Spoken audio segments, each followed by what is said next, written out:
Welcome. Settle yourself softly now, let your shoulders drop, your breathing slow. Tonight, we are traveling back through thousands of years, through the grey curtain of time, into a world where winter was not a season, but a survival test written in frost and shadow. We are journeying to the late Upper Paleolithic, to around 15,000 years before our Common Era, to a place where humans lived pressed against the cold edge of existence, crafting warmth from stone and ember, building small rebellions of comfort against the howling dark. Imagine yourself stepping away from the glow of your screen, from the hum of modern heating, from the certainty of tomorrow's sunrise. Imagine instead a landscape of rolling tundra, of permafrost patches that crack underfoot, of sparse groves of gnarled birch trees bent low by wind. The sky is a pale, endless grey. Snow drifts across the open plains in whispers, and somewhere, tucked against a rocky outcrop, smoke rises thin and precious from a shelter built by human hands, minds, and desperate hope. This is not a story of heroes or kings. It is a story of daily survival, of fingers cracked and bleeding, of breath clouding in the frigid air, of small innovations passed from one cold night to the next. It is a story of how our ancestors whispered warmth into earth and rock, how they wove lives between ice and ember, how they built homes that were neither grand nor beautiful, but cozy in the only way that mattered. They kept the cold at bay long enough for life to continue. Before we step fully into this quiet journey through winter's hold on the early peoples of the northern world, I'd like to ask a small favor. If you feel drawn to wander back through time with me tonight, gently tap the like button. It helps others find this place of rest. If you're moved too, you might use the hype feature below. It carries these whispered histories a little further into the world, to others who seek the same soft passage into sleep. Subscribe, so you'll always find your way back to these late-night journeys. And leave a comment if you wish. Tell me where you are, what time wraps around you now, whether you're nestled in deep night or greeting a quiet dawn. Now, dim your lights if you can. Perhaps let a fan hum softly in the background, and let us begin this slow drift into history's frozen corners. Close your eyes for a moment. Breathe in. Breathe out. Feel yourself becoming lighter, untethered from the present. You are about to become someone else. Someone who woke each morning not to an alarm, but to the ache of cold seeping through hides and fur. Someone whose day was measured not in hours, but in tasks of survival. Someone whose nights were lit only by fire and whose dreams were haunted by wind. Let us begin. You wake before dawn when the light is nothing more than a grey whisper filtering through gaps in the shelter's entrance. The darkness has weight here. It presses down on you, thick and cold. Your eyes open slowly, reluctantly, and the first sensation that greets you is not sight, but temperature. The air is sharp, biting, and it finds every exposed bit of skin. Your face, your neck, the tips of your fingers where they've slipped from beneath the layered hides you've wrapped yourself in. Your breath clouds immediately, a small ghost that hovers and dissolves. You lie still for a moment longer, feeling the ache in your limbs. Yesterday's work has left its signature across your body. Your shoulders throb dully from hauling wood. Your lower back is stiff from hours spent crouched near the hearth, tending the fire, scraping hides, mending the gaps in the shelter walls. Your feet, though wrapped in fur-lined moccasins stuffed with dry grass for insulation, feel raw and tender. The cold has a way of finding the smallest vulnerabilities and settling there, patient and unforgiving. Around you, others in your band are beginning to stir. You hear the soft rustle of fur and hide, the quiet groan of someone else waking to the same discomfort, the gentle murmur of a mother soothing a child who has woken too early. The shelter is a communal space, carved partially into a rocky overhang and reinforced with poles of driftwood, branches, and whatever sturdy materials could be scavenged from the landscape.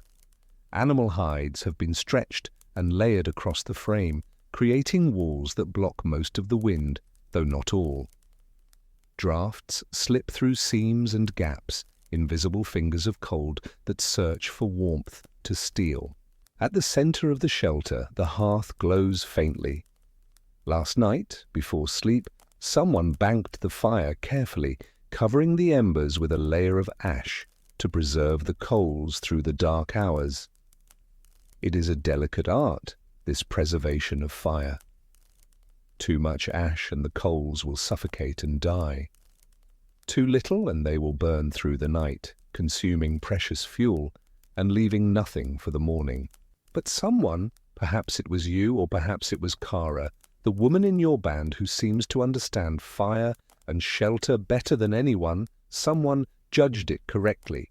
The coals are alive, barely, a dull red glow beneath the ash. You push yourself up slowly, careful not to disturb the others who are still sleeping. Your joints protest, your muscles are stiff, resistant. But there is no choice. The fire must be revived. The day's tasks are already waiting, patient and inevitable as the cold itself. You move toward the hearth, your feet pressing against the packed earth floor. The ground is hard, frozen in places despite the shelter. Hides have been laid down to create a softer surface, but they do little to insulate against the deep cold that radiates up from below. Near the hearth, the earth is warmer, baked dry by months of fire. This is the most coveted sleeping space, and it is occupied by the eldest members of the band, by those whose bodies can no longer generate sufficient heat on their own, and by the very young, whose small frames lose warmth too quickly. You kneel beside the hearth and begin the morning ritual. With careful hands, you brush away some of the ash, exposing the coals beneath. They glow brighter in response to the air, a deep orange red that speaks of potential. You reach for kindling, small twigs, dried grass, strips of birch bark that peel like paper and catch fire with barely a kiss of flame. You've gathered these materials over days, hoarding the driest, most combustible pieces for moments like this. You arrange them carefully over the coals, leaning them in a small cone to allow air to circulate. Then you wait. For a moment, nothing happens. The kindling sits there, inert. Your breath catches. If the fire dies, if the coals have faded too much during the night, the consequences ripple outward. Relighting a fire without coals is possible. You have done it before, using friction, striking flint against pyrite, coaxing a spark into tinder, but it is laborious, time-consuming, and not always successful. Fire is life. Without it, the shelter becomes merely a windbreak. Without it, food cannot be cooked, water cannot be melted, and the cold settles in fully, uncontested. But then a thin wisp of smoke rises. The kindling begins to blacken at the edges. A tiny flame, no larger than your fingernail, flickers to life. You exhale softly, relief washing through you. You lean in closer, blowing gently on the nascent flame, feeding it air, coaxing it to grow. It does. The twigs catch, the bark curls and ignites. Within moments, the fire is established, small but steady, and you begin to add slightly larger pieces of wood, building it up carefully, layer by layer. The warmth begins to spread almost immediately. It is not a dramatic change, not the sudden blast of heat you might imagine. Instead, it is a slow, creeping comfort that pushes back the cold inch by inch. The air near the hearth warms first, then the space around it. The shelter begins to wake in response. Others rise, drawn by the light and the warmth, gathering near the fire to chase away the chill that has settled into their bones overnight. You sit back on your heels and look around. The interior of the shelter is dim, lit only by the fire and the weak grey light filtering through the entrance. The walls are a patchwork of materials, hides from deer, bison, and smaller animals, stretched and lashed to the frame with sinew. In places you can see where gaps have been filled with moss, packed mud, or clay mixed with animal fat. These patches are your doing, the result of constant vigilance and repair. Wind finds every weakness. Snow melts and seeps through seams. Ice forms along edges where breath and body heat condense against cold surfaces. Maintaining the shelter is not a task that ends. It is a rhythm, a repetition that defines your days. Your eyes trace the line of the roof where poles of wood arch overhead, their ends wedged into crevices in the rock face. The structure is ingenious in its simplicity, a collaboration between human ingenuity and the landscape's offerings.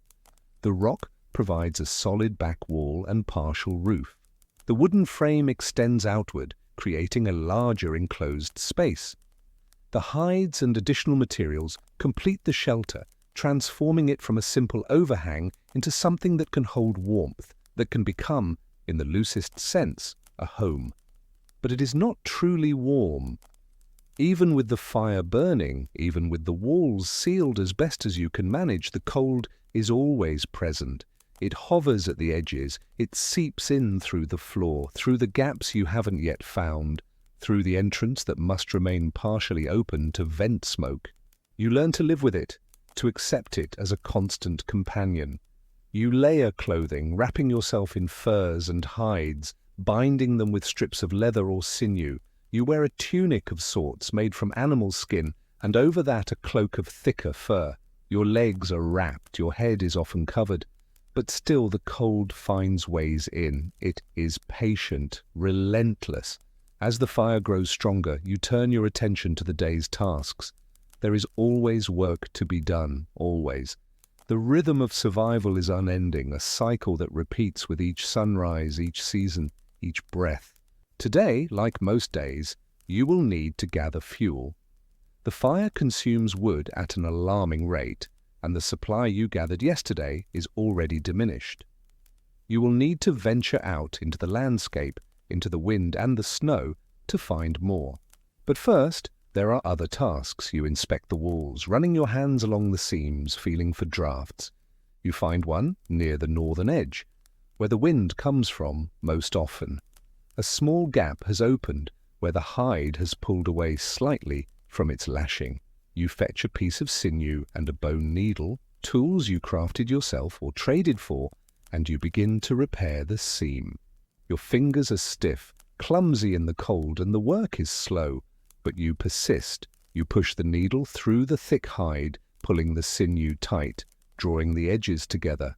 When you finish, you pack the seam with a mixture of moss and animal fat, creating a seal that will hold, at least for a while. Nearby, Kara is doing similar work. She moves with a quiet efficiency, her hands sure despite the cold. Kara is perhaps 30 winters old, though no one counts precisely. She is respected in the band, not because she is the strongest or the most vocal, but because she understands shelter. She understands how to layer hides for maximum insulation, how to position the hearth to distribute warmth most effectively, how to read the wind and anticipate where the next gap will appear. You have learned much from watching her, from listening when she speaks, from the way she approaches problems with a calm, methodical patience. She glances over at you and nods a small acknowledgement. You nod back. There is comfort in shared labor, in knowing that you are not alone in this constant battle against the cold. Others in the band are waking now, emerging from their sleeping places, stretching stiff limbs, moving toward the fire. Children huddle close to their mothers. An elderly man, his hair grey and thin, sits near the hearth with a hide draped over his shoulders, coughing softly. His breath rattles. The cold is hard on the old and on the very young. They are the most vulnerable, the most likely to sicken, to fade. After the wall is patched, you turn to your tools. Hunting implements need constant maintenance. Spear shaft split or crack in the cold. Flint blades chip or dull. Bindings loosen. You retrieve your spear from where it leans against the wall and examine it carefully. The shaft is good, a length of straight wood you selected months ago and have cared for since. The flint point is still sharp, but one of the sinew bindings that holds it in place has frayed. You untie it carefully and replace it with a fresh piece, wrapping it tightly, knotting it securely. You test the point with your thumb, feeling its edge. Satisfied, you set the spear aside. Others are engaged in similar tasks. One man sharpens a knife, the rhythmic scrape of stone on stone, a familiar sound. A woman braids sinew into cord, her fingers moving in a practiced pattern. Two children, perhaps 8 or 9 winters old, are tasked with sorting through a pile of kindling, separating the driest pieces from those still damp with snow. Their breath clouds as they work, small puffs of mist that dissolve into the smoky air. The shelter smells of many things. Smoke is the dominant scent, thick and woody, with the sharp edge of burning resin. Beneath that is the smell of bodies living close together, the musk of unwashed skin, the tang of sweat, the sour note of urine from the latrine area near the entrance. There is the smell of drying meat, strips of flesh hung near the hearth to cure, their scent both savory and slightly rancid. There is the earthy smell of moss and clay, the faint aroma of animal fat, the damp odor of hides that have absorbed moisture and are now drying by the fire. It is not pleasant, not by any modern measure, but it is familiar. It is the smell of life, of survival. As the morning wears on, decisions are made. Some will hunt today, venturing out into the tundra in search of game. Others will check traps set yesterday, small snares designed to catch hares or ground birds. You are assigned to gather fuel, a task that is neither glamorous nor exciting but essential. Without fuel, the fire dies. Without the fire, everything else becomes irrelevant. You dress carefully for the journey outside. You wrap yourself in an additional layer of hide, pulling a hood up over your head. You check your moccasins, ensuring they are tied securely, that the grass insulation inside has not become damp. You take a length of cord and a simple tool, a bone scraper that can also serve as a digging implement if needed. Then you push through the hide that covers the entrance and step outside. The cold hits you like a physical force. Inside the shelter, you had grown accustomed to a certain level of warmth, or at least the absence of direct wind. Out here, the wind is immediate, biting, relentless. It cuts through your layers, finding the seams, the gaps, the places where your clothing does not quite meet. Your eyes water, your nose runs, your face stings. The landscape stretches out before you, bleak and beautiful in its desolation. The ground is covered in a thin layer of snow, not deep, but enough to muffle sound and create a sense of vast, empty quiet. The sky is low and grey, heavy with the promise of more snow. In the distance, you can see the dark silhouettes of trees, a small grove of spruce or birch, their branches bare and stark against the sky. That is where you will go. That is where the fuel is. You begin to walk, your feet crunching through the snow. Each step is deliberate. The ground beneath the snow is uneven, dotted with rocks and frozen tufts of grass that can turn an ankle if you are not careful. The wind pushes against you, a constant pressure that makes every movement feel labored. Your breath comes in clouds that are whipped away instantly. Your lungs burn with the cold air, each inhalation a small shock. It takes time to reach the grove. Distance is different here. There are no paths, no markers, no clear sense of how far you have come or how far you have yet to go. You navigate by landmarks, a particular rock formation, a rise in the land, the angle of the wind. When you finally reach the trees, you pause to catch your breath, to let your body adjust. The trees offer a small measure of shelter from the wind, though not much. You begin your search for fuel, looking for dead branches, fallen wood, anything dry enough to burn. This is harder than it sounds. Much of the wood is damp, frozen, or buried under snow. You dig with your hands, clearing away drifts, testing branches with your fingers to gauge their moisture content. Wet wood will smoke and sputter, producing little heat and much frustration.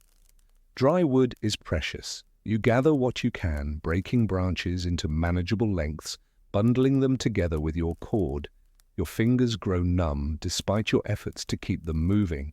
The cold seeps in through your gloves, if you even have gloves, more likely just wrapped hides or nothing at all. You blow on your hands, tuck them under your arms, try to coax warmth back into them. But there is no escaping the cold out here. It is absolute, unforgiving. As you work, you remain alert. The landscape is not empty. There are predators, wolves, perhaps a cave lion, bears emerging hungry from their winter dens. There are other bands, other groups of humans competing for the same scarce resources. Encounters can be peaceful, opportunities for trade or shared knowledge. But they can also be tense, territorial, dangerous.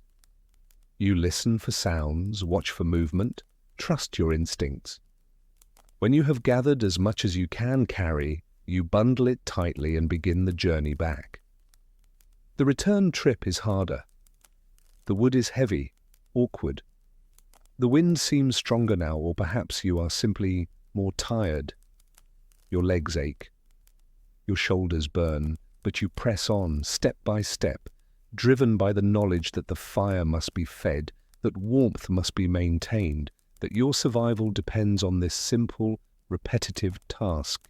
When you finally push back through the entrance of the shelter, the warmth inside feels like a blessing.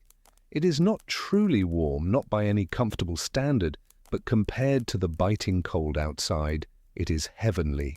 You drop your bundle of wood near the hearth, your arms trembling with fatigue. Someone murmurs thanks. Someone else takes a few pieces and feeds them to the fire. The flames grow brighter, the warmth increases just a little. You sink down near the hearth, letting the heat wash over you. Your face tingles as it thaws. Your fingers ache as sensation returns.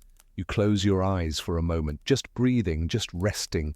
But rest is brief. There is always more to do. The afternoon brings different tasks. You help process a small animal that was caught in a trap, a hare, its body still warm. You skin it carefully, preserving the hide for future use. The meat is divided among the band, each person receiving a small portion. You place yours near the fire to cook, skewering it on a sharpened stick, watching as the flesh browns and the fat drips and sizzles. The smell is intoxicating. Your stomach clenches with hunger. You have not eaten since yesterday, and even then the meal was meager.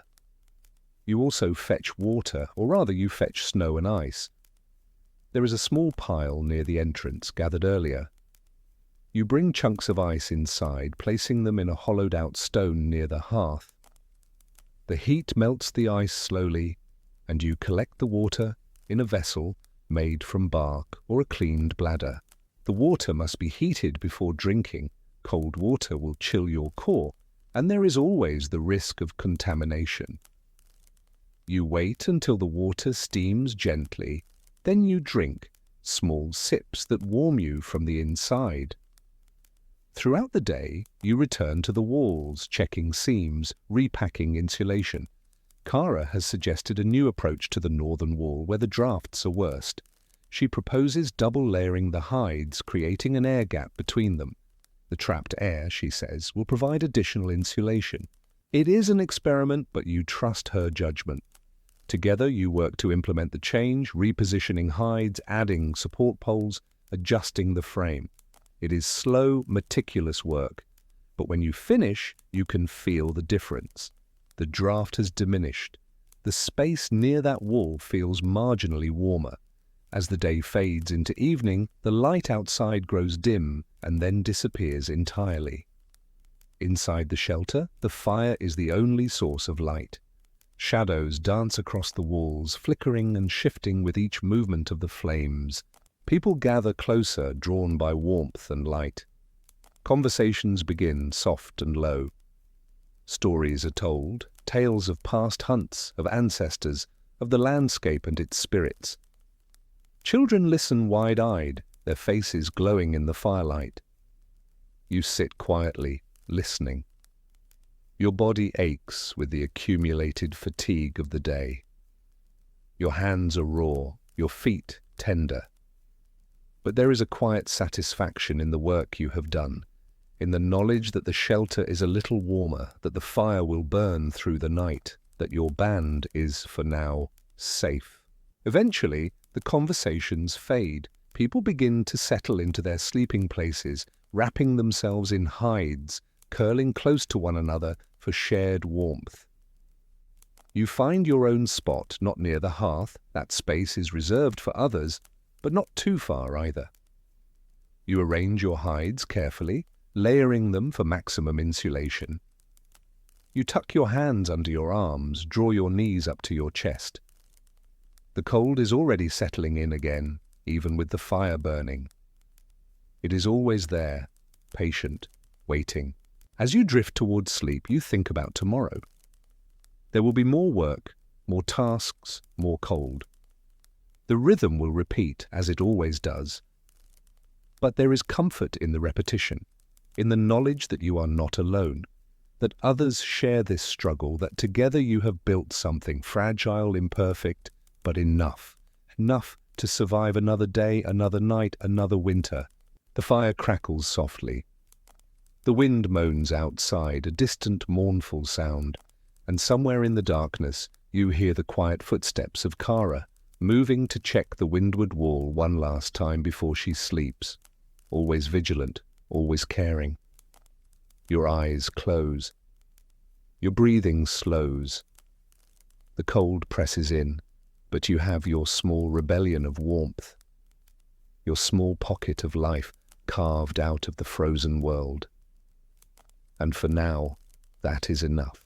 As the night deepens and the fire settles into its steady rhythm, let us shift our attention. Let us drift from your experience, your aching bones and raw hands, and turn toward another figure in the shelter. You have noticed her already, moving quietly through the space, her hands always busy, her eyes always watchful. Her name is Kara, though names in this time are fluid things, sounds that carry meaning within the small circle of the band, but may shift or change with circumstance. She is perhaps 30 winters old, though age is measured differently here, not in numbers, but in capacity, in knowledge, in the lines that weather and hardship etch into skin. Kara sits now near the hearth, but not in the central position. She occupies a space slightly to the side, close enough to benefit from the warmth, but positioned where she can observe the entire shelter. Her hands work methodically, drawing a bone needle through a piece of hide, stitching a repair with practiced precision. Her face, illuminated by firelight, is weathered and angular. There are scars, small ones, barely visible, the marks of a life lived close to survival's edge. Her hair, dark and thick, is pulled back and bound with a strip of leather. Her eyes, when they catch the light, are intelligent, alert, carrying a depth of experience that commands quiet respect. She was not always a central figure in the band's life. Like everyone here, she began as a child, small and vulnerable, learning through observation and participation. Her earliest memories, if she paused to reflect on them, would be fragments: the smell of her mother's skin, the taste of pre-chewed food passed mouth to mouth, the sensation of being carried wrapped tightly against a warm body as the band moved across the landscape, following game and seasons. She was born during a migration. her mother told her once. The band had been moving south ahead of an early winter when the labor began. They stopped for a day, perhaps two, sheltering in a shallow cave while Kara entered the world with a cry that echoed off stone walls. It was not an auspicious beginning. Birth during migration was dangerous, slowing the group, exposing mother and infant to elements and predators. But both survived, and the band moved on, carrying the new life bundled in furs. Kara's childhood was spent in motion and observation. She learned early that survival was not a solitary endeavor but a collective one, that each person's contribution mattered, that knowledge passed from elder to child was as precious as food or fire. She watched the adults with hungry attention, absorbing their techniques, their rhythms, their unspoken rules. She learned to gather before she learned to hunt. Small hands were well suited to collecting roots, tubers, berries, bird eggs. She learned which plants were edible and which would twist your stomach into knots. She learned to read the landscape, to recognize the subtle signs that indicated water, shelter, or danger. She learned to carry burdens that seemed impossibly heavy for her small frame, and she learned that complaining earned nothing but harder looks and less sympathy. As she grew older, her role expanded.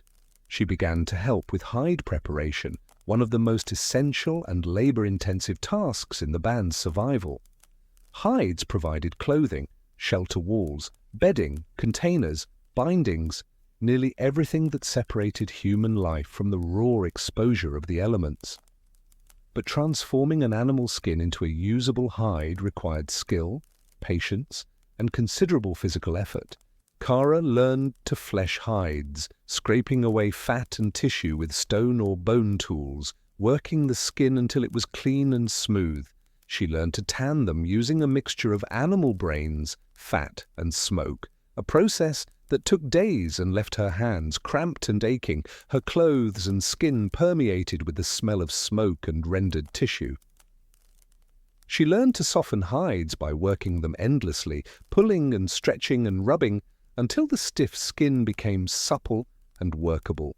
But Kara did not simply learn these tasks by rote. She observed variations in technique between different members of the band. She noticed that some hides turned out softer than others, that certain scraping angles were more efficient, that the amount of smoke exposure affected the hide's water resistance.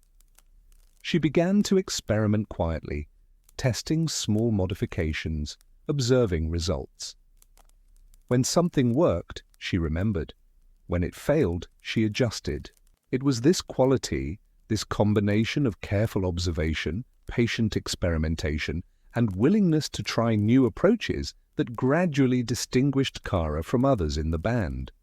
She was not the strongest or the fastest. She was not a particularly skilled hunter, though she could track and kill when necessary.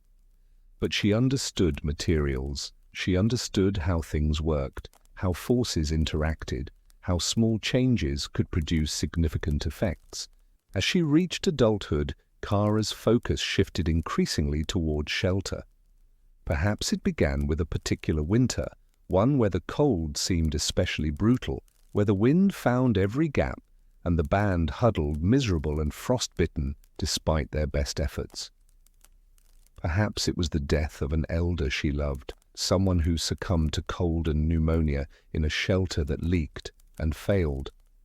Whatever the catalyst, Kara became obsessed with the question of how to make dwellings warmer, more secure, more resistant to the relentless assault of wind and cold. She studied the shelters they occupied, both the natural caves and overhangs and the constructed additions that extended living space. She noticed where smoke vented successfully and where it pooled dangerously. She observed how heat from the hearth distributed through the space, warming some areas while leaving others frigid. She noted where moisture condensed and dripped, where drafts entered, where structural supports weakened or failed, and she began to make suggestions. Small ones at first, adjusting the angle of a hide wall, repositioning a support pole, trying a different material for sealing gaps. Some in the band listened, others dismissed her ideas, preferring established methods, suspicious of change. But Kara persisted, and when her modifications produced measurable improvements, a warmer sleeping area, a less smoky interior, a wall that held against a storm, people began to pay attention.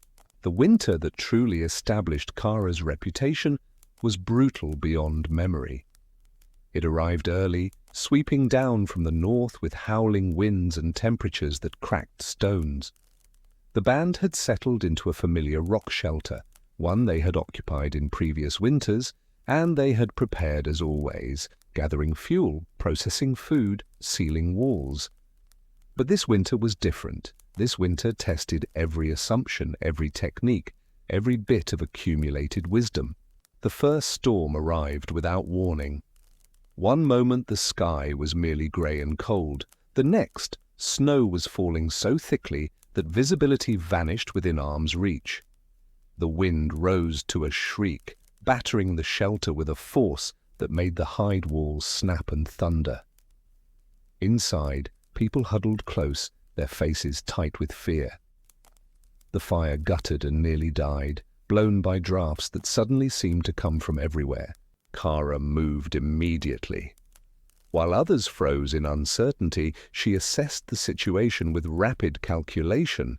The northern wall was failing, the wind pressure had pulled several lashings loose, and the hide was billowing inward, admitting snow and cold air in pulsing gusts. The smoke hole, positioned to vent under normal conditions, was instead acting as an intake, funneling wind down into the shelter.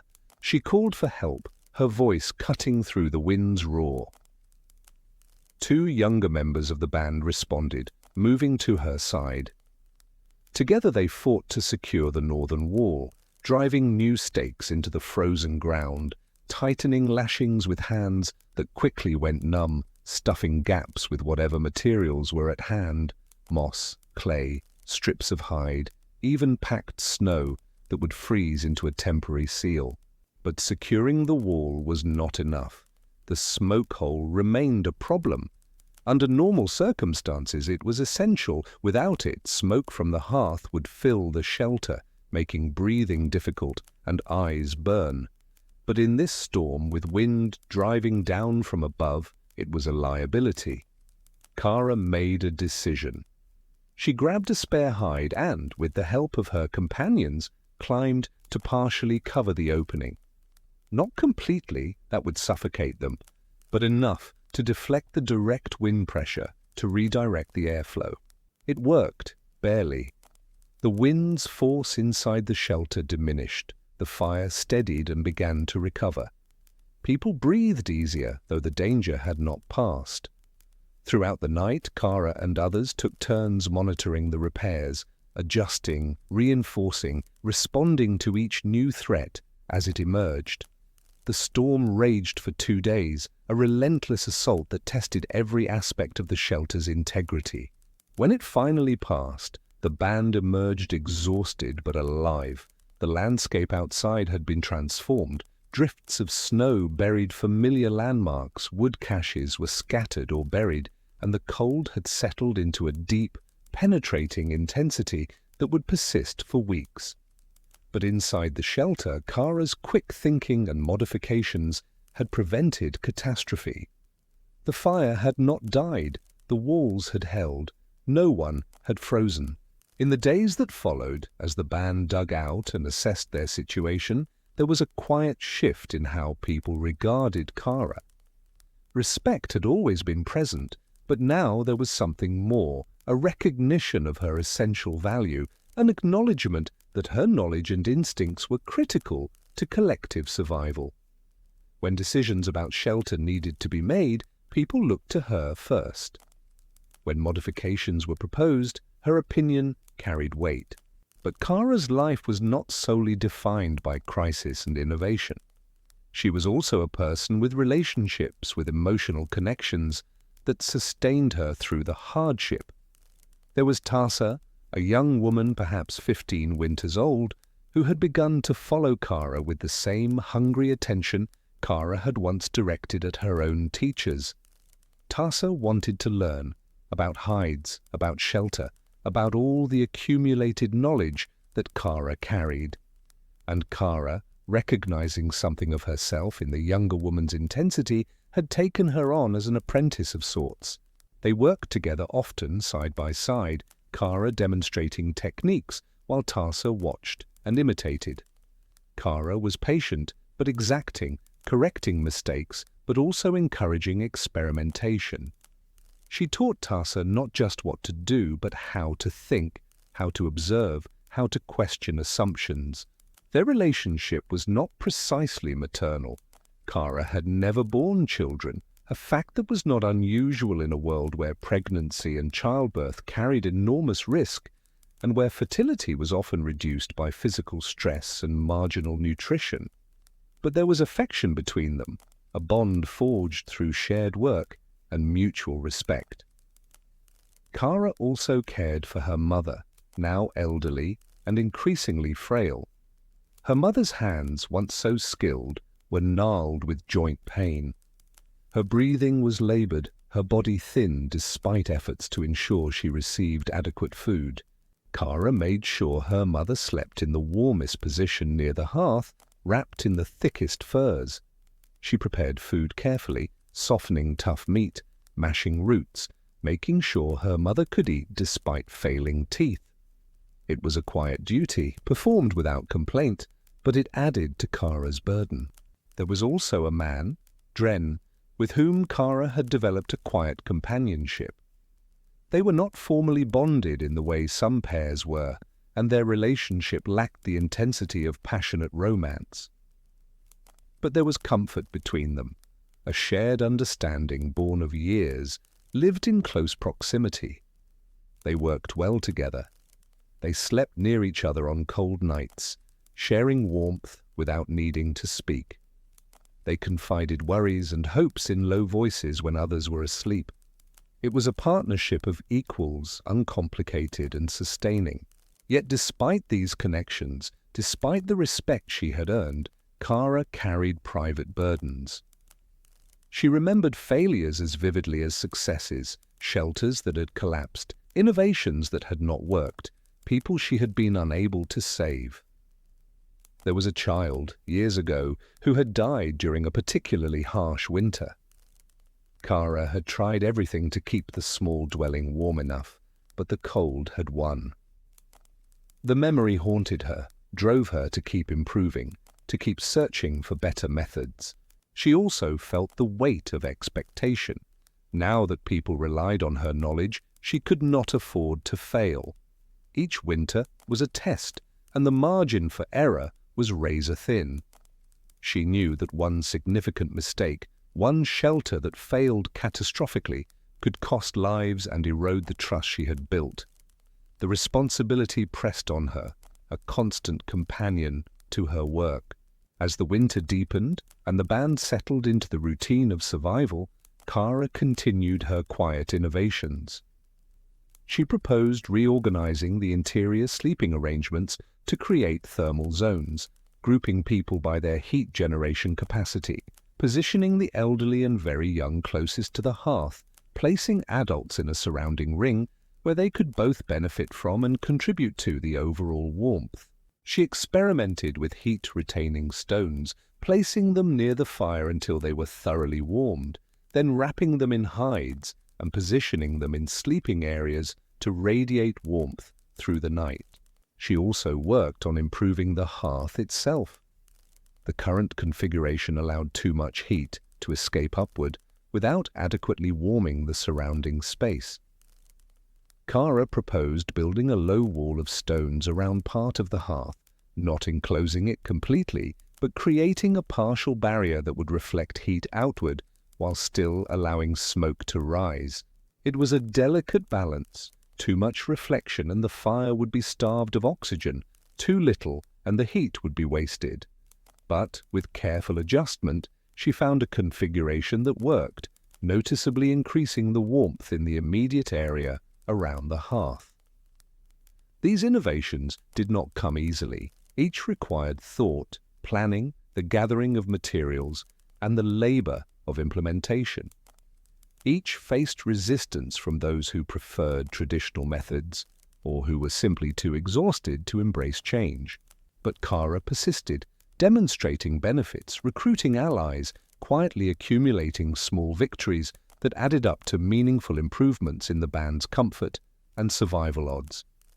There were setbacks too. A wall she had double-layered developed a moisture problem. Condensation formed between the hide layers, creating dampness that actually conducted cold more effectively than a single dry layer would have. She had to dismantle her innovation, dry the hides, and find a different solution.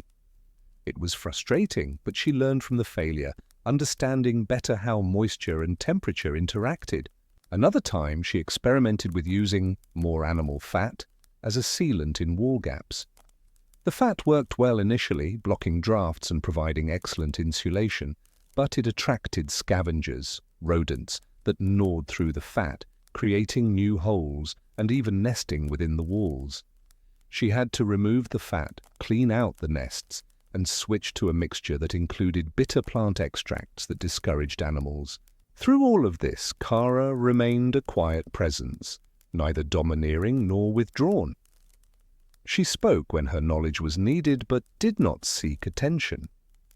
She worked alongside others, never asking anyone to do something she would not do herself. She shared credit for successes and took responsibility for failures.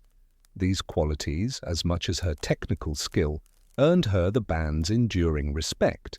As the days blurred together into the long darkness of deep winter, as storms came and went, as the band's fuel supplies dwindled and had to be replenished through dangerous expeditions into the frozen landscape, Kara continued her quiet vigil.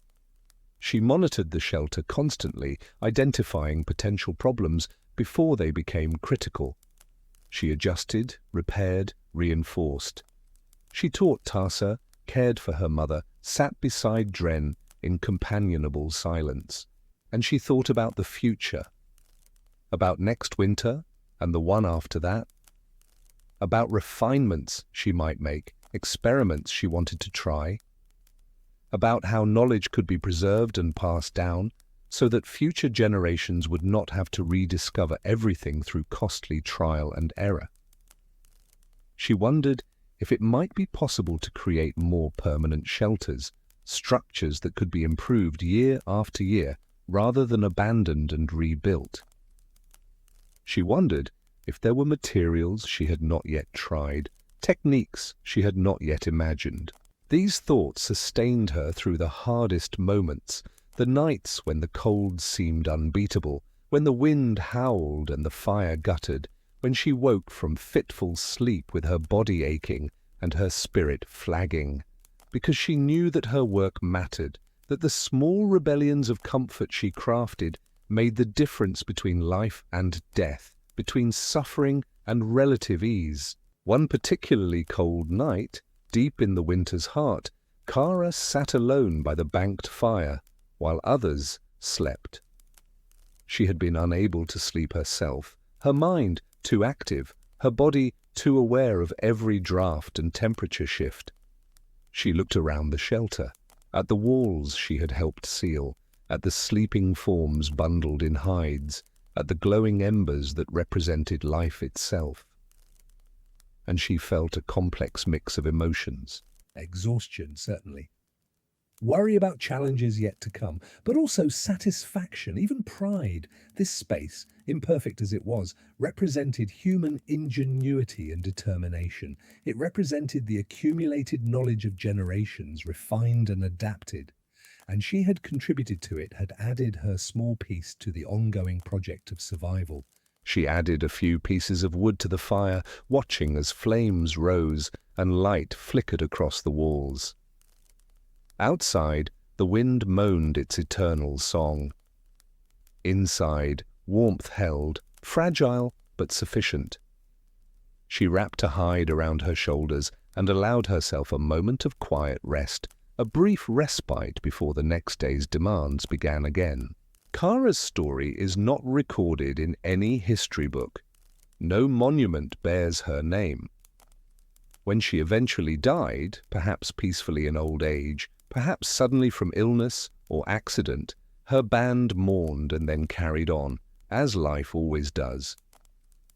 But the knowledge she accumulated, the techniques she refined, the innovations she introduced, these lived on.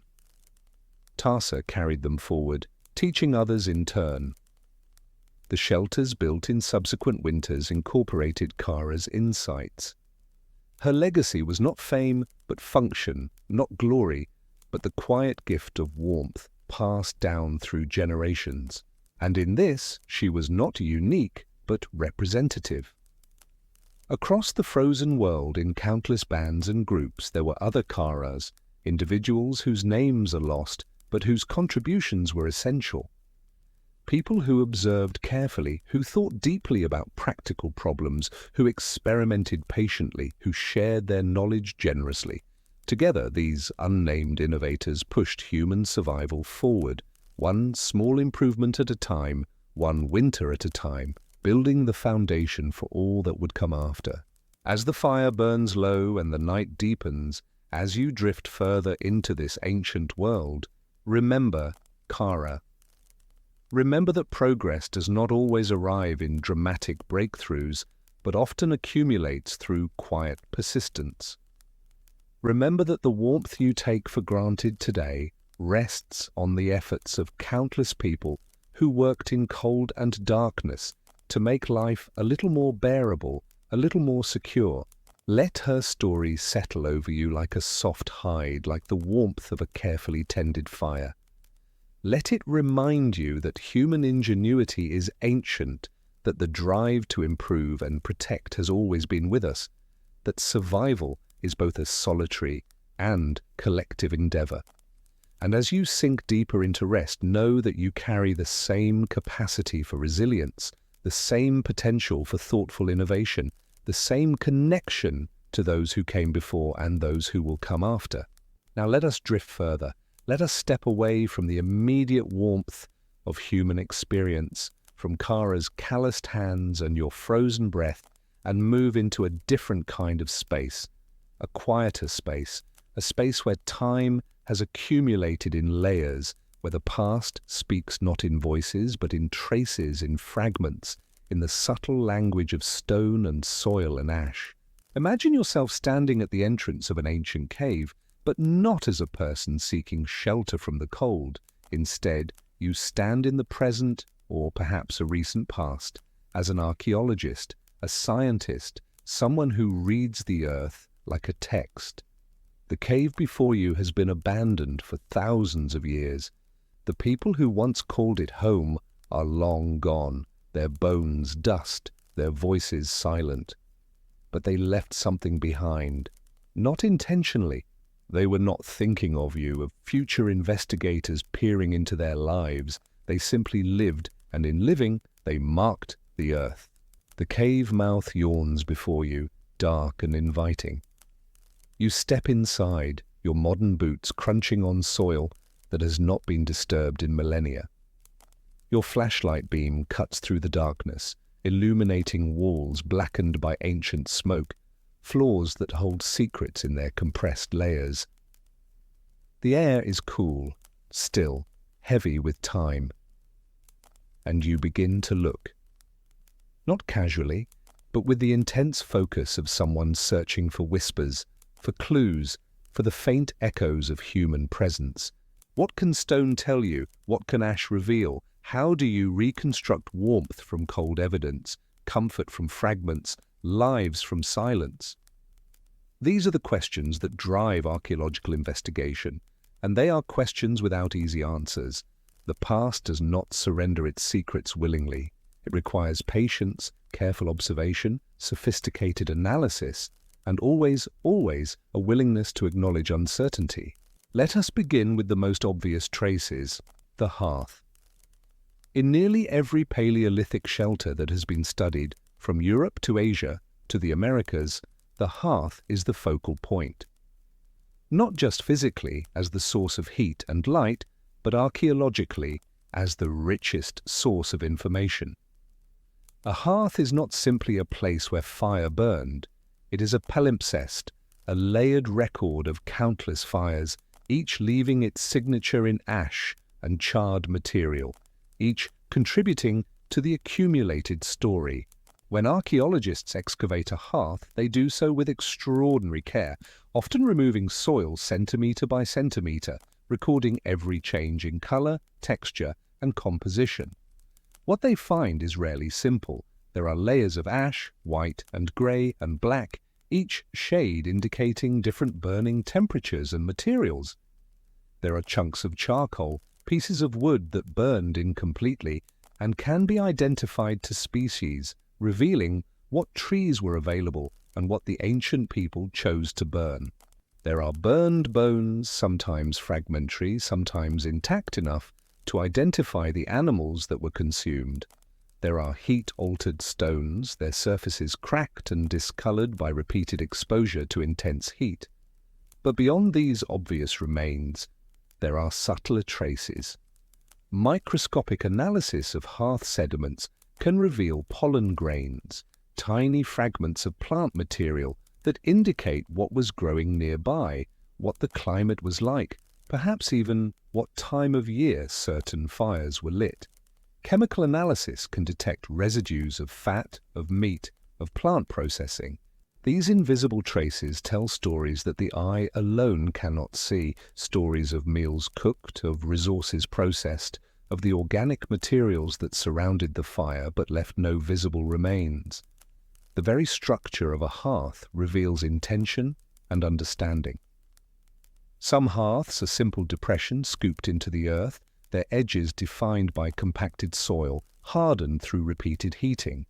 Others are elaborate constructions, ringed with carefully selected stones that would retain and radiate heat long after the flames died down. The choice of stones matters. Certain rocks crack or explode when heated, while others, like limestone or granite, can withstand thermal cycling. The selection of appropriate materials suggests accumulated knowledge, lessons learned through observation, and perhaps painful experience. The depth of a hearth also speaks to its history. A shallow basin might represent a temporary campsite, occupied for days or weeks. A deep pit filled with layered ash and charcoal indicates prolonged use, perhaps seasonal returns over many years or even generations. In some excavations, researchers have identified individual fire events within these layers, separated by thin bands of sediment that accumulated during periods of abandonment. Each layer is a moment in time, a winter survived, a meal cooked, a circle of people gathered against the darkness. The arrangement of hearths also speaks volumes. In some shelters, hearths are positioned centrally, equidistant from all walls, suggesting a communal space where warmth was shared equally. In others, hearths are placed toward the rear of the shelter, against a stone wall that would absorb and radiate heat. This suggests an understanding of thermal mass, of how stone can be used not just as structure but as a heat battery, storing warmth and releasing it slowly over time. Some shelters show evidence of multiple hearths, perhaps indicating different activity zones or seasonal variations in occupation. Others show a single hearth that was used and maintained over many years, its ash layers accumulating into a deep, complex stratigraphy. The spatial relationship between hearths and other features reveals patterns of daily life. Fire was not just about warmth, it was the center of social activity, the place where food was prepared, where tools were crafted by firelight, where stories were told as darkness pressed against the shelter walls. Around each hearth, archaeologists search for evidence of these activities, reading the distribution of artifacts like a map of ancient routines. Around the hearth, archaeologists look for other clues. Are there patterns in how artifacts are distributed? Often, there are zones of concentrated activity, areas where stone tools were made or repaired, where hides were processed, where food was prepared. These activity areas are identified through patterns of debris. Flakes of flint or obsidian cluster where someone sat knapping stone, creating blades and points. The density and distribution of these flakes can suggest how many people worked there, how skilled they were, even whether they were teaching novices, evidenced by more wasteful flaking patterns and practice pieces. Bone fragments tell their own stories. The presence of long bones split lengthwise indicates marrow extraction, a calorie-rich food source crucial for winter survival. Cut marks on bone surfaces reveal butchering techniques, showing where tendons were severed, where meat was stripped, how thoroughly each carcass was utilized. The types of animals represented, reindeer, horse, bison, mammoth, speak to hunting strategies and seasonal availability. The age profiles of animals, many young, few old, or a more even distribution, hint at how herds were hunted, whether selectively or opportunistically. Worn patches on the floor suggest places where people sat or slept repeatedly, their bodies compressing and polishing the earth. These areas often contain higher concentrations of microscopic debris, hair, skin cells, textile fibers when they survive, creating chemical signatures that modern analysis can detect. Sometimes these sleeping areas are marked by slight depressions, shaped by the repeated pressure of bodies night after night, year after year. The positioning of these areas relative to the hearth follows patterns, close enough for warmth, but far enough to avoid smoke and excessive heat, often along walls where the stone might provide some protection from drafts. But what of the shelter walls themselves? What traces do they leave? This is where archaeology becomes more challenging, more speculative.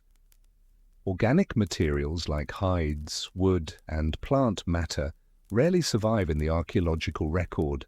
They decay, consumed by bacteria and time, leaving little or nothing behind, except sometimes in very specific conditions. In permafrost regions where cold acts as a preservative, archaeologists have occasionally found fragments of ancient textiles, leather, and even preserved food.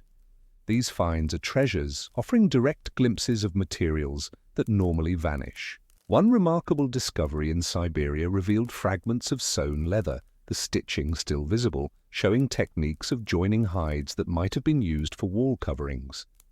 The leather was worked and treated, scraped thin in some areas for flexibility, left thicker in others for insulation. The stitching pattern, tight, overlapping seams, suggests an understanding of how to create wind-resistant and water-resistant joins. But such finds are exceptional, tantalizing glimpses into a world of material culture that has otherwise disappeared entirely. But even without preserved organics, there are clues. Stone walls, when they exist, leave obvious traces, alignments of rocks, sometimes mortared with clay or packed earth, creating windbreaks or dividing walls within larger shelters. The presence of post holes, circular depressions in the ground where wooden poles once stood, indicates constructed frameworks. These post holes can be mapped to reconstruct the architecture of long-vanished structures. The spacing and arrangement of posts suggest the size and shape of the shelter, whether it was circular, oval, or rectangular, whether it had a single central support or multiple peripheral supports. The diameter of post holes reveals the size of the timbers used: small posts for light frameworks covered with hides, large posts for more substantial structures that might have supported heavy roofs or multiple layers of insulation. The depth of the holes indicates how firmly posts were anchored, whether driven into the ground or set into deliberately dug pits and stabilized with stones. Some post holes show evidence of repeated replacement, the same location used multiple times, suggesting that structures were rebuilt or repaired in the same configuration over long periods. In some sites, archaeologists have found impressions in the floor, subtle depressions or patterns that suggest where hides were staked down, where weighted objects pressed against organic materials, where the edges of walls once rested. These negative spaces, these absences, are as informative as presences. They require imagination to interpret, a willingness to see what is not there and reconstruct it from context. Stone weights, too, tell their story. Smooth, rounded rocks clustered along what would have been wall perimeters suggest anchors for hide coverings holding them against the ground to prevent wind from infiltrating underneath. The distribution of these stones, regular spacing, careful placement, indicates systematic construction rather than random accumulation. Sometimes these weights show wear patterns on one surface, polished by repeated contact with leather or fiber, providing tactile evidence of their function. One of the most intriguing areas of study involves the analysis of wall gaps and insulation traces. In rare instances, excavations have uncovered pockets of preserved moss or lichen tucked into crevices between stones or compressed against rock faces. These fragments are often fragmentary, degraded, barely recognizable, but they suggest a practice, the deliberate use of plant materials to seal gaps and improve insulation. Chemical analysis of soils near walls sometimes reveals anomalous concentrations of organic compounds, residues of fat or resin that may have been used as sealants or waterproofing agents. The use of animal fat as a sealant makes practical sense. Rendered fat, when applied to hides or used to fill gaps, creates a water-resistant barrier while remaining flexible in cold temperatures. Resin from coniferous trees offers similar properties, and residue analysis has identified pine and spruce resins in several Paleolithic sites. These substances would have been collected, perhaps heated to make them more workable, then applied deliberately to vulnerable seams and gaps. The effort required to gather and process these materials indicates that insulation and weatherproofing were not afterthoughts but carefully considered aspects of shelter construction. There is also the question of vestibules and entry structures. Some archaeologists have proposed that Paleolithic people built entrance corridors or windbreaks, small extensions from the main shelter that would have created a buffer zone, reducing drafts and protecting the interior fire from wind. The evidence for this is circumstantial. In some caves, there are arrangements of stones near the entrance that might have supported such structures. In others, there are differences in sediment layering that suggest partially enclosed spaces, but without preserved organic materials, it is impossible to know for certain. The vestibule hypothesis remains just that, a hypothesis, plausible but unproven. Yet, the logic is compelling. Anyone who has lived in cold climates knows the problem of entry and exit. Each time a door or flap is opened, precious heat escapes and cold air rushes in. A vestibule or baffle system would mitigate this, creating an airlock of sorts where the temperature gradient could be managed. Ethnographic examples from Arctic peoples show elaborate entry tunnels, sometimes built below ground level, that trap cold air and prevent it from flowing into living spaces. Did Paleolithic people develop similar solutions? The spatial patterns at some sites suggest they might have, but the evidence remains frustratingly ambiguous. Smoke management is another area of archaeological interest. How did ancient people deal with the smoke produced by their fires? Smoke inhalation is dangerous, causing respiratory problems and eye irritation. Modern experiments with reconstructed shelters have shown that without some form of ventilation, even a small fire quickly fills an enclosed space with choking smoke. Yet archaeological evidence shows that people lived in these shelters for extended periods, suggesting they had solutions. Some researchers point to the positioning of hearths near entrances, where natural airflow would help draw smoke outward. Others note evidence of smoke holes, gaps deliberately left in roof structures or positioned at high points where hot smoke would naturally rise and escape. In some caves, soot patterns on walls and ceilings show consistent blackening along certain paths, suggesting that smoke followed predictable routes toward specific exit points. But again, without preserved roof structures, much of this interpretation is inferential, based on patterns and comparisons with ethnographic examples of traditional shelters. The physics of smoke behavior provides additional insights. Hot smoke rises, naturally seeking the highest available exit. A simple conical or domed structure with a central hearth and a small opening at the apex would allow smoke to escape while retaining most of the heat. The challenge lies in balancing ventilation with heat retention. Too large an opening and warmth escapes. Too small and smoke accumulates. Finding the right balance would have required experimentation and adjustment, knowledge refined through repeated use and observation. Interestingly, some soot patterns suggest that smoke was not always regarded as entirely problematic. Controlled smoke exposure would have had benefits. It repels insects, preserves food through smoking, and treats hides to make them more durable. Some researchers propose that Paleolithic peoples may have deliberately managed smoke to achieve these secondary benefits while minimizing respiratory irritation. The positioning of sleeping areas away from direct smoke paths, the timing of certain activities for when fires were low and smoke minimal, the seasonal variation in fire management, all of these strategies might have been employed. The microscopic world offers additional insights. Sediment micromorphology is a technique where thin sections of soil are examined under high magnification, revealing details invisible to the naked eye. Through this method, archaeologists can identify layers of trampled earth, indicating repeated human activity. They can see evidence of floor coverings, compressed plant fibers, animal hairs, or other organic materials that were once spread on the ground to provide insulation and comfort, but have since decayed almost beyond recognition. They can detect repeated cycles of occupation and abandonment, seeing how sediments accumulated during vacant periods and were then disturbed and compacted when people returned.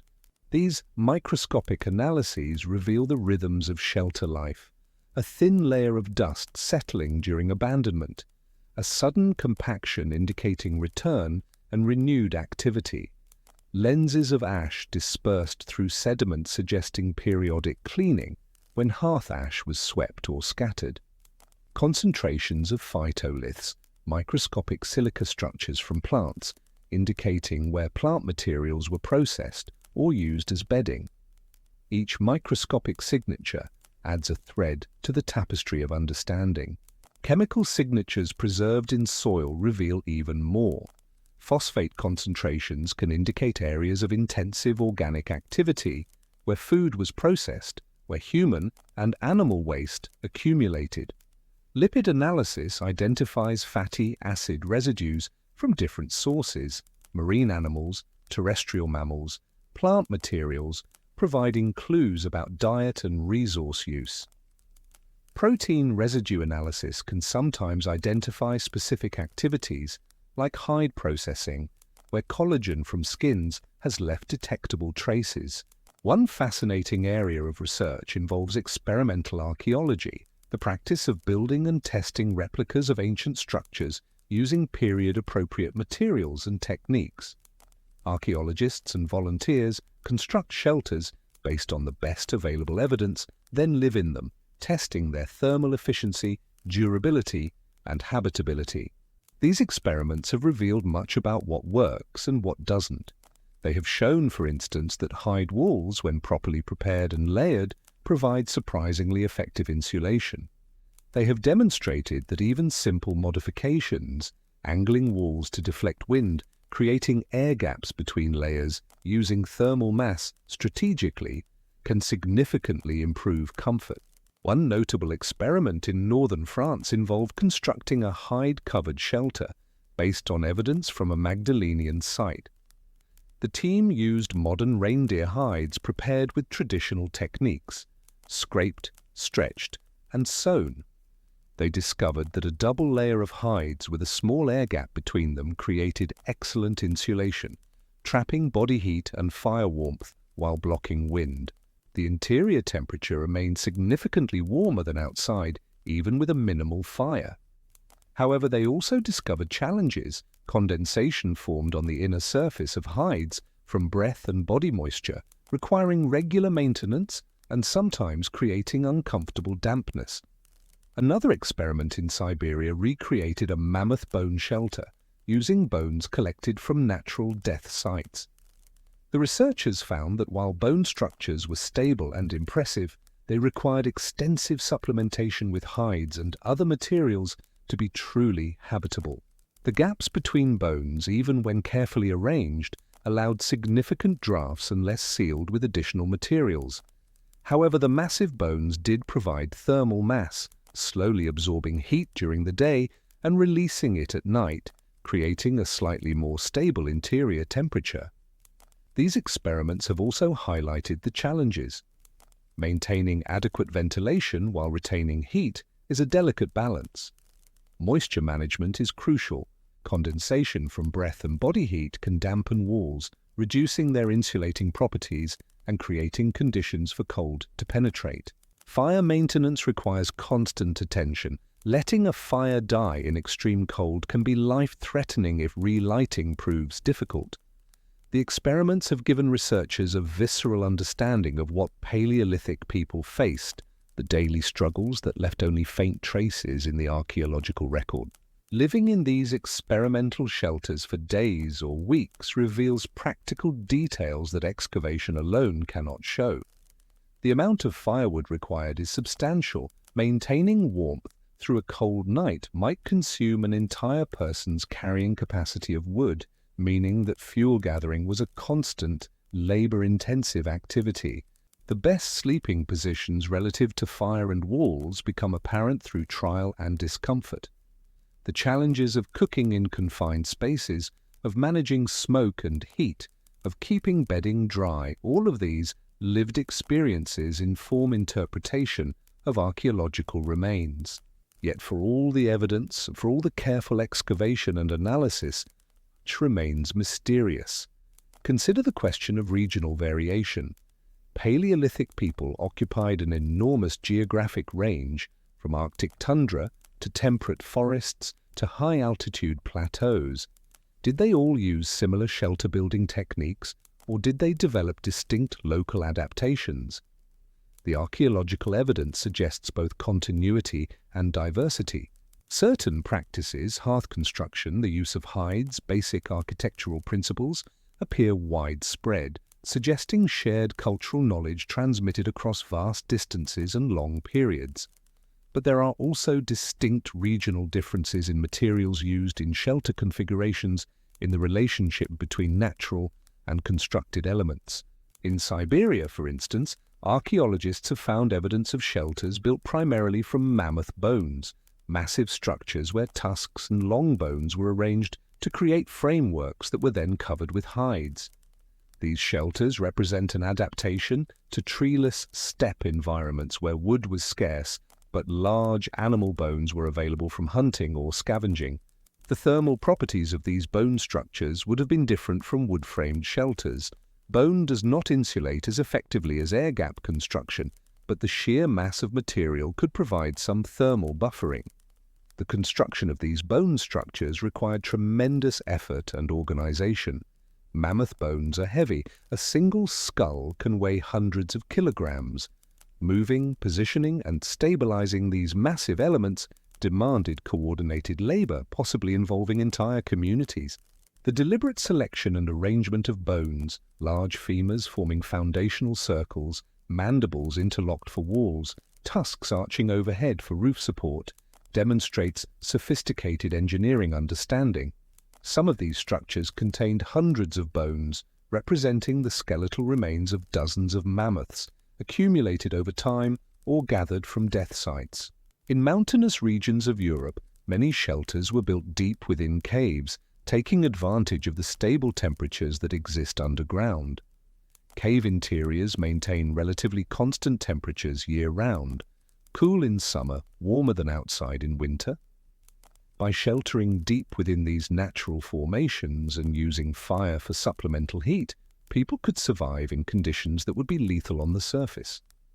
But this came with challenges. Smoke accumulation was a greater problem in deep caves, and the darkness was total without fire. The psychology of deep cave dwelling is worth considering. Living in perpetual darkness, dependent entirely on fire for light, would have created a fundamentally different experience from open or shallow shelter living. The management of fire becomes not just about warmth, but about basic visibility, about maintaining a connection to the visible world. The acoustic properties of caves, echoes, sound distortions, the amplification of whispers, would have created unique auditory environments. Some researchers have proposed that these acoustic properties influenced the selection of cave sites, perhaps even relating to ritual or social practices. In more temperate zones, shelters often combined cave use with more substantial constructed elements: stone walls, elaborate entrance structures, more complex roof systems.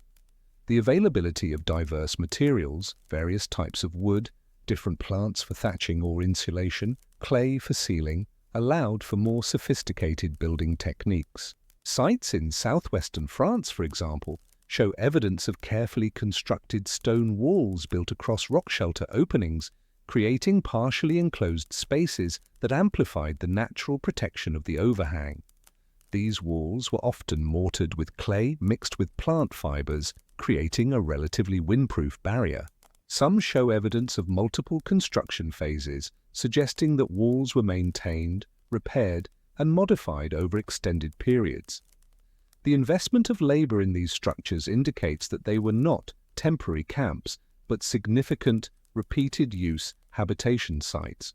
There are also tantalizing hints of symbolic or ritual aspects to shelter construction. In some sites, archaeologists have found pigments applied to stone walls near hearths: red ochre, black manganese, yellow limonite. The purpose of these applications is unclear. Were they purely decorative? Did they serve some practical function we don't understand? Or were they symbolic, perhaps marking sacred spaces or boundaries within the shelter? Some researchers have proposed that certain hearth configurations or architectural alignments had ritual significance, perhaps relating to celestial observations or spiritual beliefs. But proving such interpretations is extremely difficult. The line between practical and symbolic is often blurred, and what appears significant to modern interpreters may have been purely functional to ancient builders, or vice versa. The placement of certain unusual objects within shelters adds to this mystery. Carefully shaped stones with no apparent practical use positioned prominently near hearths. Perforated shells from distant coastlines, strung and hung in living spaces. Carved bone or ivory pieces, their surfaces incised with geometric patterns. These objects suggest that shelters were not purely utilitarian spaces, but also places where aesthetic sensibilities, perhaps spiritual beliefs, found expression. The energy invested in creating and maintaining these non-essential elements indicates that even in harsh survival conditions, humans sought meaning and beauty. The transmission of knowledge is another profound mystery. How did people learn to build effective shelters?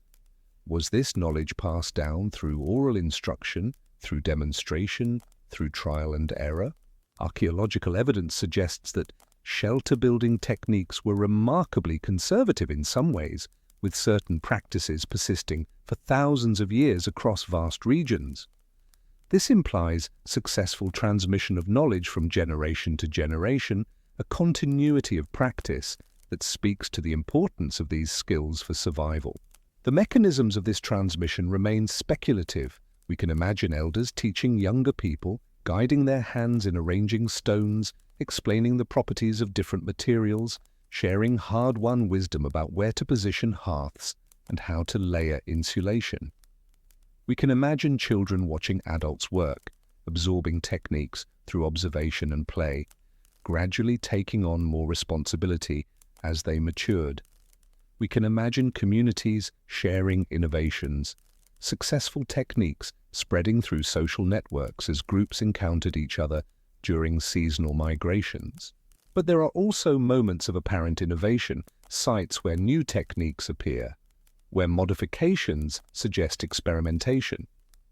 Were these independent innovations multiple people in different places solving the same problems in similar ways? Or were they the result of cultural exchange, ideas traveling along trade routes or through the movement of people? The archaeological record rarely provides clear answers to such questions. We see the end results, the shelters as they were built, but the process by which knowledge was developed and transmitted remains largely invisible.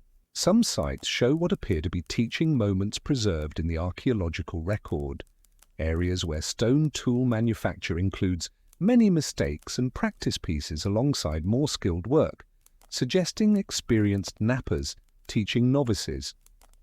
Might similar teaching patterns have existed for shelter construction? Perhaps certain structures were learning exercises, built and rebuilt as skills were transferred. Perhaps some of the architectural variations we see represent not cultural differences, but different skill levels, the work of experts versus beginners. One of the most poignant aspects of studying ancient shelters is confronting what has been lost. For every trace that survives, there are countless materials and practices that left no evidence. Organic insulation materials, grasses, mosses, lichens, plant fibers, would have been essential but decay completely in most conditions. Techniques for processing and preparing these materials, the specific knowledge of which plants worked best in which conditions, the methods for layering and arranging them, all of this has vanished. We can infer that such practices existed, but we cannot know the details. The sensory experience of these shelters is largely inaccessible. What did they smell like? The smoke, the hides, the bodies of people living in close quarters, the food being cooked. What sounds filled them? The crackle of fire, the wind outside, the murmur of voices, perhaps singing or storytelling. What did the light look like? The warm, flickering glow of firelight, the deep shadows in corners, the quality of illumination so different from our electric present. These aspects of lived experience, so central to what it meant to inhabit these spaces, have left no archaeological trace. Similarly, the social dimensions of shelter life are largely inaccessible. Who decided where shelters would be built, how they would be configured? Were these decisions made collectively or by specific individuals? How were maintenance responsibilities divided? What social rules governed space within the shelter? Who slept where? Who sat closest to the fire? How privacy was managed in communal spaces?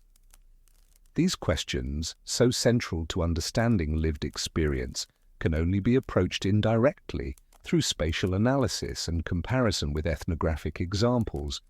But we must always remember that modern hunter-gatherer societies, while offering valuable insights, are not perfect analogues for Paleolithic peoples. Each culture is unique, shaped by its own specific environmental, historical, and social contexts. The emotional life of shelter dwellers is equally mysterious. Did they feel safe within their constructed walls, or did the cold and darkness outside create constant anxiety? Was the hearth a place of warmth and comfort, or did the endless need to maintain fire create stress and tension? How did they cope with confinement during long, dark winters when weather prevented outside activity for days or weeks? Did they develop social practices, games, stories, crafts to manage the psychological challenges of close quarters and limited activity? We can speculate, but we cannot know. There is also the question of seasonal variation. Many sites show evidence of repeated occupation, suggesting that people return to the same shelters year after year, perhaps as part of seasonal migration patterns. But the archaeological record tends to collapse time, mixing together evidence from multiple occupations. Teasing apart individual moments of use, understanding how a shelter might have been modified between occupations or across seasons, is extremely challenging. Some excavations have identified distinct layers corresponding to different occupations, but even then the chronological resolution is often coarse, decades or centuries, rather than individual years. The concept of home and its meaning for mobile peoples raises interesting questions. If a group returned to the same shelter each winter for generations, did they develop an attachment to the place? Did they regard it as theirs in some sense, marking it, maintaining it, defending it? Or was it simply a resource to be used, no more significant than a good hunting ground or water source? The archaeological evidence cannot definitively answer such questions, but the care evident in some shelter constructions, the elaborate modifications, the maintenance over time, the accumulation of non-utilitarian objects, suggests that these places held meaning beyond pure utility. Some sites show evidence of deliberate closure or abandonment rituals, hearths filled in with clean soil, valuable objects left behind in specific arrangements, stones placed across entrances. These patterns suggest that leaving a shelter was sometimes a meaningful act, perhaps part of broader cultural practices around place and memory. But interpretation requires caution. What appears ritualistic might have been purely practical, and what seems practical might have carried symbolic weight. Despite these limitations, despite all that remains unknown and perhaps unknowable, the archaeological study of Paleolithic shelters has revealed something profound. It has shown us that even in the harshest conditions, even with the most basic materials and tools, human beings were capable of remarkable ingenuity. They observed their environments carefully, experimented persistently, and accumulated knowledge over generations. They built not just for survival, but for comfort, for community, for the possibility of a life that extended beyond mere existence. The sophistication evident in even simple shelters is striking. The understanding of thermal dynamics, of how heat moves and can be controlled. The knowledge of material properties, which stones withstand fire, which woods burn longest, which hides, provide the best insulation. The spatial planning that created efficient activity zones while maintaining comfort. These were not random arrangements but carefully considered designs, the product of observation, thought, and accumulated wisdom. Consider the simple act of positioning a hearth. It must be far enough from walls to prevent accidental fires, but close enough to radiate heat effectively. It must be positioned where smoke can escape, but where drafts won't constantly threaten to extinguish the flames. It must be accessible for cooking and tool work, but not so central that it impedes movement. These multiple considerations must be balanced, and the successful hearths found archaeologically demonstrate that ancient people understood and solved these problems effectively. The traces they left, the ash layers, the post holes, the chemical residues, the spatial patterns, are whispers, faint, fragmentary, requiring great effort to hear and interpret. But they speak, if we listen carefully enough, of resilience and creativity, of problems solved through patient observation and trial, of knowledge preserved and transmitted through the simple act of building shelter against the cold. Each excavated site adds to our understanding, but also reminds us of how much remains hidden. For every shelter that survives in the archaeological record, how many others have been completely erased by time, by erosion, by subsequent human activity?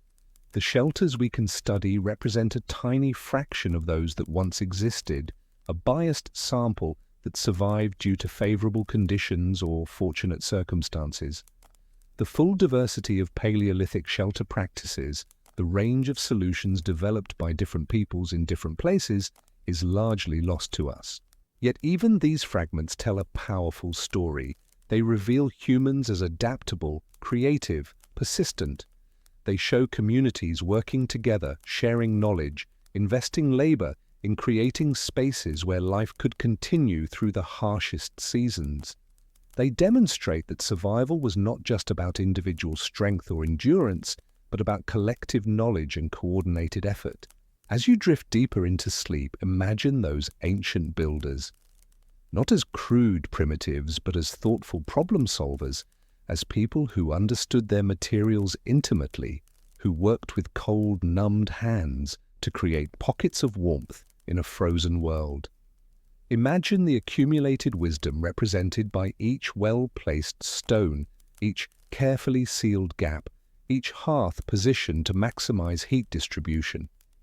Imagine the countless generations of knowledge compressed into the simple act of building a wall, lighting a fire, creating a space where life could persist through winter's darkest months. Imagine a young person learning to build their first shelter, guided by elders who had learned from their own elders, creating a chain of knowledge stretching back through the millennia. Imagine the pride in creating something that works, that keeps the cold at bay, that transforms a hostile landscape into a livable space. Imagine the satisfaction of a well-built fire burning steadily, of walls that hold against the wind, of a community gathered in relative comfort while the storm rages outside.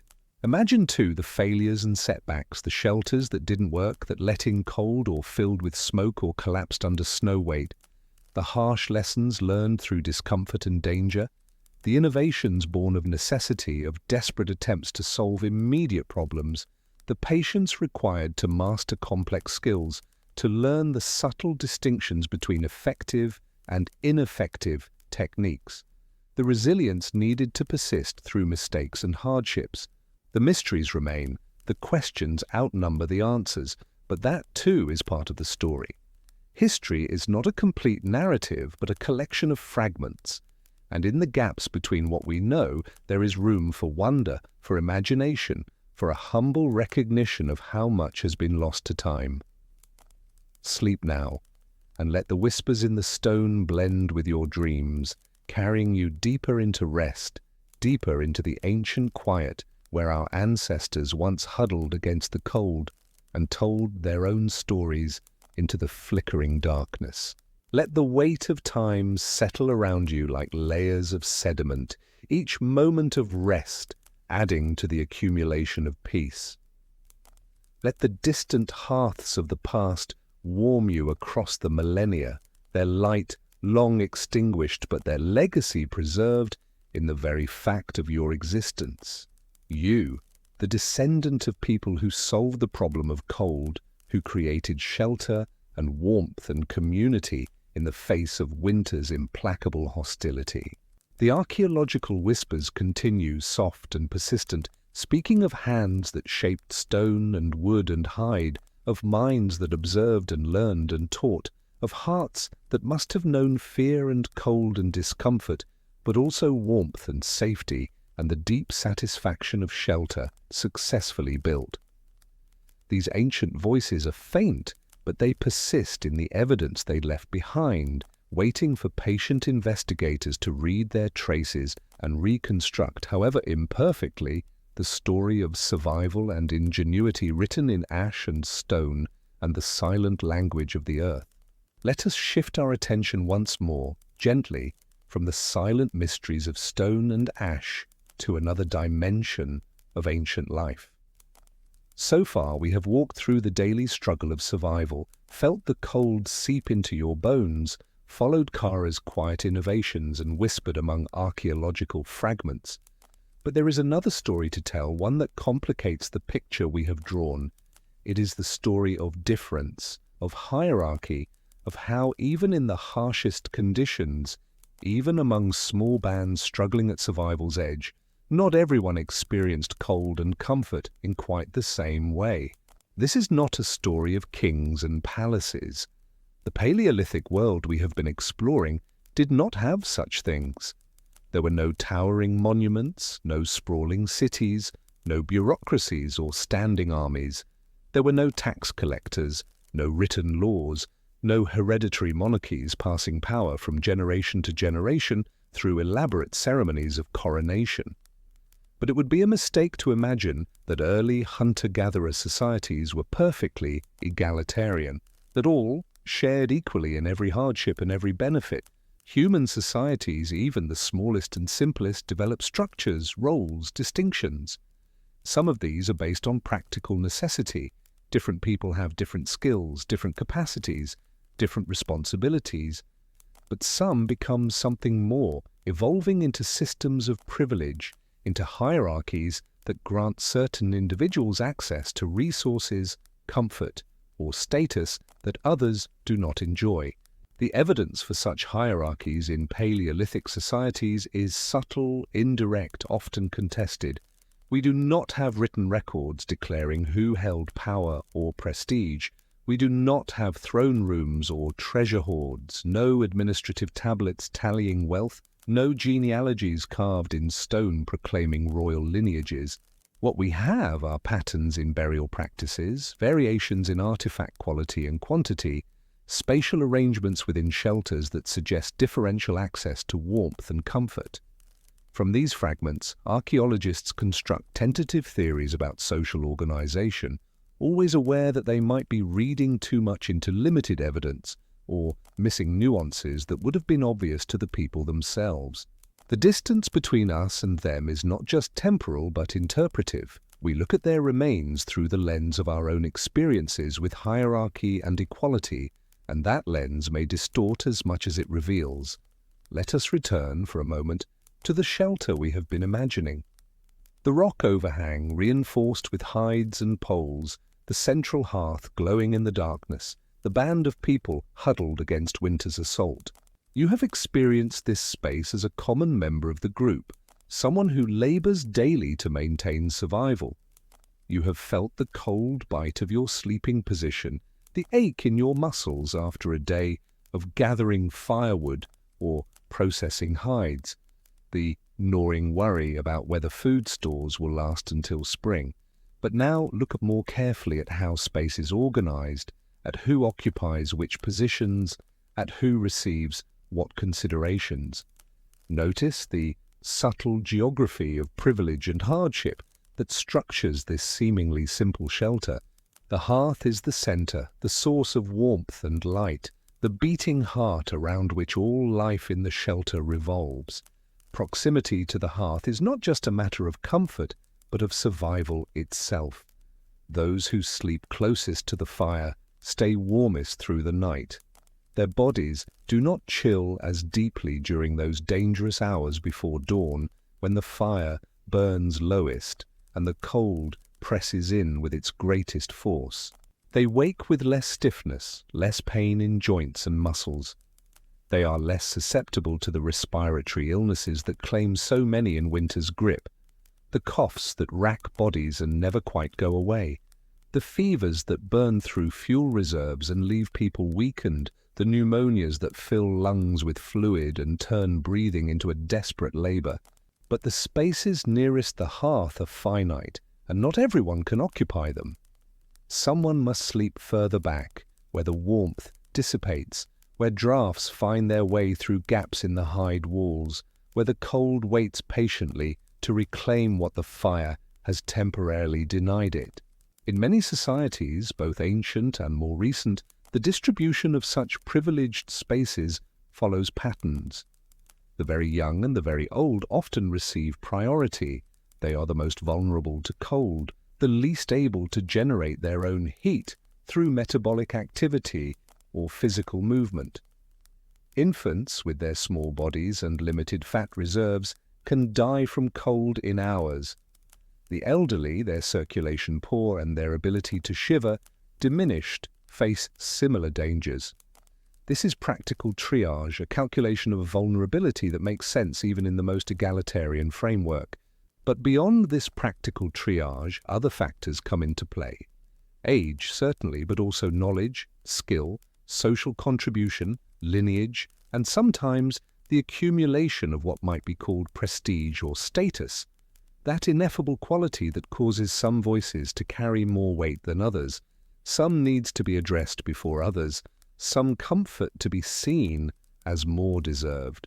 Imagine an elder in the band, someone who has survived perhaps 50 winters, an extraordinary achievement in this world where most die younger, where the journey from birth to old age is an obstacle course of disease, injury, hunger, and cold. This elder is not just old, but is a repository of knowledge. Memories of past winters, of where game could be found in lean years when the usual hunting grounds yielded nothing, of which plants could be eaten when others failed, of how to read the sky for signs of coming storms, of which caves flooded in spring thaw and which remained dry. The elder remembers other times of crisis, other winters that seemed endless, and remembers too the solutions that allowed the band to survive. The elder carries stories that bind the band together and connect them to ancestors long dead, stories that explain why certain practices are followed, certain places avoided, certain rituals performed. This elder's survival is valued not just for sentimental reasons, but because their knowledge has practical worth, immediate and tangible. When decisions must be made about when to move, where to shelter, how to respond to changing conditions, the elder's counsel carries weight. To lose this elder is to lose not just a person, but a library, an archive of survival knowledge built up over decades of observation and experience. Such an elder might be granted one of the warmest sleeping positions, not necessarily right at the hearth, that might be reserved for infants and their mothers, who must wake frequently to nurse and cannot afford to let milk freeze in their breasts, but in a secondary position of privilege, insulated by younger bodies, wrapped in extra hides that have been allocated from the communal store. Perhaps the elder sleeps between two younger adults whose bodies radiate heat, creating a buffer zone that protects from the worst cold. Perhaps additional hides, the thickest and most supple, have been assigned to the elder's use, recognition that brittle bones and thin skin need extra protection. The elder's comfort is seen as an investment, a way of preserving valuable knowledge for the benefit of all. It is not charity, but calculation, though calculation need not preclude genuine affection or respect. But there are other forms of status, other pathways to privilege that have less to do with age or obvious practical contribution. Consider the role of the shaman, the ritual specialist, the person who mediates between the visible world and the realm of spirits, ancestors, and unseen forces that govern fortune and misfortune. Not all bands would have had such a figure, and the nature of shamanic roles varied enormously across cultures and times, from cultures where shamans were powerful and feared to those where they were simply one specialist among many, no more privileged than a skilled toolmaker. But where they existed, shamans often occupied positions of special status, positions that came with both responsibilities and privileges, positions that marked them as different, as operating according to different rules than ordinary members of the band. In your band, there might be such a person. Let us call him Domar, though his name, like all names here, is invention, a placeholder for something we cannot truly know. Domar is neither young nor particularly old, perhaps 40 winters, still vigorous, still capable of long treks and hard labor, but beginning to feel the accumulation of years, the way injuries no longer heal quite as cleanly, the way cold mornings bring a stiffness that takes longer to work out. He is not the strongest hunter, though he is capable enough, able to keep up on hunts and do his share of the butchering and carrying. He is not the best toolmaker or the most skilled at working hides. Others surpass him in these practical crafts. But he possesses something else, a gift, or perhaps a burden, that sets him apart from the others, and has done so since his youth. He dreams vividly, and in his dreams he sometimes receives visions that others believe offer guidance or insight into the future, into the location of game, into the wishes of ancestors or spirits. He knows the rituals that must be performed to honor game animals, to ask forgiveness for the killing, to ensure that herds will return and not abandon this territory forever. He knows songs that ease pain, chants that comfort the dying, procedures that help souls transition from this world to whatever lies beyond, or at least people believe he knows these things, and belief has its own power. Domar's position in the band is complex, more nuanced than a simple division between leaders and followers, privileged and common. He serves, but he is also served. He performs rituals that the band believes are essential for survival, and in return, he receives certain considerations that mark his role as special.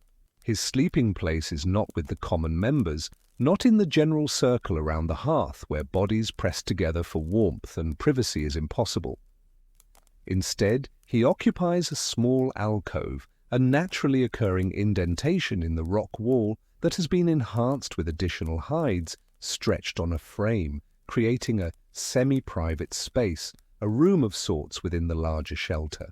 This alcove is positioned well, not closest to the hearth, which might suggest he had displaced the more vulnerable for his own comfort, but close enough to benefit from its warmth, in a secondary ring of privilege, and shielded from the worst drafts by its position against solid rock and by a carefully constructed windbreak of hides and woven branches. The alcove contains items that mark it as special, that distinguish it from a mere sleeping space. There are stones, not chosen for utility, but for their unusual colors or shapes, a piece of quartz that catches light and throws it back in strange ways, a river stone worn so smooth it seems almost soft to the touch, a chunk of red ochre that stains fingers when handled. These are arranged in patterns that hold meaning, patterns that perhaps map to cosmological understandings or ritual narratives that only Domar fully comprehends. There are pigments in small containers, red ochre ground to powder, black charcoal carefully collected and stored, white clay from a particular riverbank, used for body painting during rituals, for marking faces and bodies in designs that invoke spirit powers or recreate mythic patterns. There are the bones of significant animals, perhaps from particularly successful hunts, or animals that appeared in visions. A cave bear's tooth, the skull of a wolf, the antler of an unusually large stag. There are carved objects, small sculptures of animals or abstract forms, marked stones whose purpose is not entirely clear to modern eyes, but which clearly held importance. They are carefully made, deliberately preserved, treated with obvious respect. These objects serve multiple functions. They are ritual tools, certainly, necessary for the ceremonies and invocations that Domar performs. But they are also markers of status, visible signs of Domar's special role, evidence that he operates in realms beyond the ordinary, that he possesses knowledge and connections that others do not. And importantly, some of them serve practical purposes as well, purposes that may have been primary or may have been fortuitous side effects of their ritual significance. The stones, for instance, are positioned near the edge of the alcove where they catch heat from the general fire during the evening when the flames are highest. These warmed stones radiate heat into Domar's sleeping space long after the fire has been banked for the night, providing an extended source of warmth that lasts through the coldest hours. Whether this was their intended purpose or a fortuitous side effect of their ritual placement is impossible to say. Perhaps the ritual requires them to be in that position, or perhaps the ritual was constructed to justify a configuration that happened to provide warmth. But the result is the same. Domar sleeps warmer than most others in the band, his rest is more complete, his body suffers less from the nightly cold that grinds down everyone else. His diet, too, might differ slightly from the common pattern. Not dramatically. In times of scarcity, no one eats well, and even Domar's privileged status cannot conjure food from empty air. But in subtle ways, in small allocations and preferences that accumulate over time into significant differences in nutrition and comfort. When a successful hunt brings meat, the distribution is governed by rules and customs, by obligations and expectations that everyone understands even if no one has ever explicitly articulated them. Hunters receive their shares, certainly, as do those who helped with processing and preparing the kill, the butchering, the hide scraping, the rendering of fat. But Domar might also receive a portion, not because he hunted, but because his rituals before the hunt were believed to have contributed to its success, because his songs and chants and offerings called the game to the hunters, or blinded the prey to danger, or pleased the spirits who control animal movements. He might receive choice cuts, the liver, rich in nutrients, and believed to transfer the animal's vitality to the eater, or the bone marrow, that precious fat that can mean the difference between merely surviving and thriving through winter. He might receive fats that can be used not just for eating, but for maintaining his lamps, keeping his alcove lit during long nights of ritual preparation, keeping his body warm with the calories and the light that fat provides. This is not simple exploitation or parasitism, not a case of a clever charlatan fooling gullible victims into supporting him while he contributes nothing. The relationship is more nuanced, more reciprocal, more genuinely functional than such a dismissive interpretation would suggest. Domar provides services that the band values, services they believe are essential to their survival and well-being. His rituals give meaning to their struggles, offer explanations for misfortunes, provide hope that their actions can influence outcomes. In a world where so much is beyond control, the weather that brings killing blizzards or merciful thaws, the movement of game that can make the difference between feast and famine, the presence of predators that threaten hunters and threaten the band itself, the outbreak of illness that sweeps through the shelter, leaving death in its wake. Rituals offer a sense of agency, a feeling that humans can negotiate with the forces that govern their lives, that the universe is not simply indifferent, but can be appealed to, propitiated, influenced. Whether the rituals actually work in any objective sense is, in some ways, beside the point. If they work psychologically, if they reduce anxiety and strengthen social bonds and provide a framework for collective action, they have value. If people believe in them strongly enough, that belief itself becomes a form of reality, shaping behavior and expectations in ways that affect outcomes. But Domar's privilege comes with constraints and expectations that are real and demanding. He cannot simply enjoy his warmer sleeping alcove and better portions while contributing nothing, while lounging in comfort as others labor. He must perform rituals when called upon, must interpret dreams and omens when consulted, must counsel those in distress, must participate in healings and funerary rites, no matter how exhausted he might be or how little he believes in his own efficacy on a particular day. If he fails, if his rituals precede unsuccessful hunts too many times, if his healings do not work and patients die despite his interventions, if his visions prove misleading and lead the band into danger, his status erodes. The band's tolerance for his privileges depends on their belief in his efficacy, and that belief must be constantly maintained through performance and demonstration. He is, in a sense, constantly being evaluated, constantly needing to maintain his legitimacy. A healer whose patients die is soon no healer at all. A seer whose visions lead to disaster is soon discredited. Domar's position is secure only as long as he appears successful, only as long as the band believes he provides value commensurate with his privileges. This creates its own pressures, its own forms of stress and burden that others in the band do not face. There is also Kara to consider again from a different angle. We have spoken of her innovations, her skills, her quiet leadership in matters of shelter and warmth. But have those contributions translated into privilege? Have her improvements to everyone's comfort earned her the kind of special treatment that Domar receives? In some ways, yes. Kara's opinion carries weight in decisions about shelter modifications. When someone proposes a change to the windbreak or a reconfiguration of the hide walls, people look to Kara for approval or advice.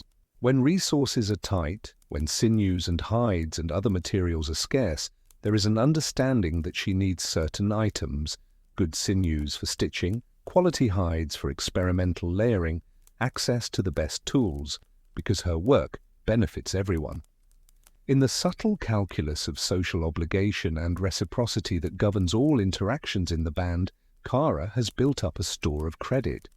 People owe her, not in any formal sense, but in the informal accounting that everyone maintains mentally, the ledger of debts and obligations that structures social relationships. But this does not manifest as dramatically as Domar's privileges. Kara does not have a private alcove. She does not receive special food portions beyond what her labor earns through ordinary reciprocity. She works hard, she contributes significantly, so she eats her share like anyone else who labors productively. Her status is real but expressed differently, through respect, through consultation, through the knowledge that others will support her projects and defer to her judgment in her areas of expertise. When she proposes a new shelter modification, people listen and generally go along with her plans, contributing their labor to realize her vision. When she needs help with a large project, people volunteer or can be easily recruited. When she speaks about matters of cold and warmth, about how to improve their living conditions, her words carry the weight of demonstrated competence. In a society where survival depends on collective effort, this form of status, leadership through competence rather than ritual authority or age-based respect, is perhaps more stable, less vulnerable to the fickleness of belief or the accidents of fortune. Kara's reputation is built on tangible results, on solutions that actually work and can be verified through direct experience. Yet even Kara's position creates small inequalities, subtle hierarchies that might not be visible to casual observation but are real nonetheless. When she works on a shelter modification, she might call on others to assist her, directing their labor toward her vision. Those who help benefit eventually from the improved shelter. They too will sleep warmer, suffer less from drafts and moisture, but in the moment they are working at her instruction, following her design, deferring to her judgment about how things should be done. This is hierarchy, soft and practical and accepted, but hierarchy nonetheless. She decides, they implement. Her vision shapes their labor. And when Kara needs rest, when her hands are too raw from working with frozen materials or her body too exhausted to continue, others might take over her routine tasks, gathering water, preparing food, maintaining the fire, allowing her to recover. This is done willingly in recognition of her contributions, but it still represents differential treatment. Someone else must work harder so that Kara can rest. Someone else must take on additional burden so that Kara's specialized work can continue. The distribution of labor is unequal, tilted to preserve and support Kara's innovative capacity. The elderly mother we mentioned earlier, Kara's mother, also occupies a privileged position, though hers is based primarily on age and vulnerability rather than on active contribution. She contributes little in terms of labor. Her body is too frail, her energy too limited, her hands too twisted with joint disease to perform intricate tasks. She cannot walk far, cannot carry heavy loads, cannot work long hours in the cold, but she is cared for with patience and attention, given warm sleeping space near the fire, fed with care when eating becomes difficult and swallowing painful. She is dressed each morning by others as her fingers can no longer manage the fastening of garments, and she is helped to the area designated for waste elimination as she can no longer manage the trek alone. This care is not purely altruistic, not simply the affectionate indulgence of a beloved elder. She represents continuity, memory, connection to previous generations. Her stories, though increasingly repetitive as memory fails, contain knowledge that may prove useful. She remembers other severe winters, other times of crisis, and occasionally, in her wandering reminiscences, she mentions some detail that proves relevant to current challenges. Her presence reinforces kinship bonds, demonstrates the band's values to younger members, teaches them about care and respect, and the obligations that come with belonging to a group. But it is also true that the resources devoted to her care, the extra hides, the choicest sleeping position, the careful food preparation that makes nutrition accessible to failing teeth and weak digestion, are resources that could theoretically be distributed elsewhere, used to support someone more productive, someone whose survival has more obvious future value. In times of plenty, these inequalities might seem trivial, barely worth noticing. There is enough warmth, enough food, enough space for everyone to be reasonably comfortable. The differences between privileged and common are minor variations on a theme of general adequacy. But in times of scarcity, when fuel runs low and bellies ache with hunger and the cold presses in with relentless force, the small differences become more significant, more visible, more fraught with moral weight. Those with privileged positions suffer less, they wake less exhausted, they have more reserves to draw on, they maintain their health better through the crisis. Those without them suffer more, their cold is colder, their hunger sharper, their risk greater, and tensions can emerge, resentment, jealousy, questions about fairness and desert, and whether the old arrangements still make sense when survival itself is at stake. Why should Domar sleep warm when children shiver? Why should the old mother receive choice portions when young hunters need strength? Why should Kara rest while others exhaust themselves? The band navigates these tensions through customs and norms, through the weight of tradition and the force of collective judgment. Someone who hoards resources or claims privilege beyond what the group accepts risks ostracism, confrontation, or in extreme cases, expulsion from the band. The threat of social exclusion is powerful in a world where survival depends absolutely on group membership. No individual can survive winter alone. To be cast out is to face near certain death, starvation in days, freezing in hours, or predation at the first moment of vulnerability. This threat enforces a rough equality, even as it permits certain distinctions. It creates a ceiling beyond which privilege cannot rise without triggering collective resistance. Domar might sleep in an alcove, but it cannot be too warm, too comfortable, too removed from the shared suffering. The elder might receive extra care, but not so much that children go uncared for. Kara might direct others' labor, but she must also labor herself, must demonstrate continued contribution, must remain embedded in the network of reciprocity rather than floating above it.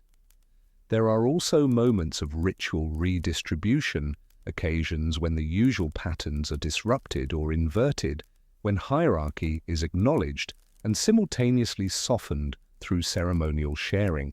Consider a midwinter feast, a ceremony held at the darkest time of year, when spirits are low and the end of winter still seems impossibly distant.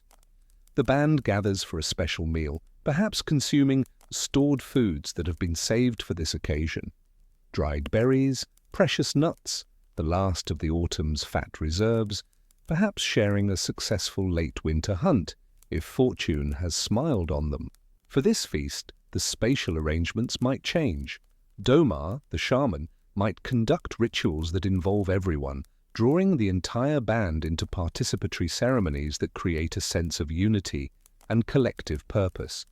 The best portions might be shared more widely than usual, given not according to status, but in ways that reinforce bonds, celebrate survival, honor those who have contributed in different ways throughout the long winter. During such ceremonies, Domar's alcove might become a focal point, a stage for ritual performance rather than a private retreat. He might emerge wearing special garments saved for such occasions, a cape made from the hide of a particularly significant animal, perhaps painted with designs or adorned with feathers or bones. His face might be painted with pigments in patterns that invoke spirit powers or recreate mythic narratives. His body might be adorned with carved objects and animal parts, teeth strung together, antlers attached to a headdress, furs arranged to suggest transformation into something more than human. He might tell stories, long narratives that explain the band's place in the cosmos, that connect them to ancestors and to the animals they depend upon, that promise renewal and return after winter's death. He might sing songs, his voice rising into the smoke-filled darkness, calling and the band responding, creating rhythms that pull everyone together into synchronized sound. He might lead the band in chanting or dancing, bodies moving together, generating heat through motion, creating that peculiar euphoria that comes from collective, rhythmic activity. The warmth generated by these activities, by bodies moving, by shared excitement, by the psychological lift of ritual participation, contributes to comfort in ways that go beyond mere physical temperature. People feel warmer not just because they are dancing, but because they are together, because the ritual creates meaning that sustains them through hardship, because the ceremony offers hope that winter will end and spring will come. In these moments, social hierarchy might be reaffirmed. Domar's special role is on display. His position as mediator between worlds is made visible and dramatic, but it is also softened, made palatable through performance and shared experience. He is not hoarding privilege but using it to serve the group. He is not separate but central, the axis around which the ceremony turns. His advantages are justified through demonstration of his function, through the tangible psychological benefits that his rituals provide. Yet after the ritual ends, after the feast is consumed, and the band settles back into the routine of survival, the old patterns reassert themselves. The egalitarian moment of ceremony gives way to the stratified reality of daily life.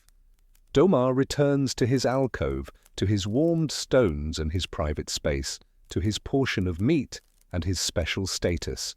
The elderly resume their privileged positions near the hearth, wrapped in extra hides, cared for with patience. Kara returns to her work, her plans, her quiet authority over shelter modifications.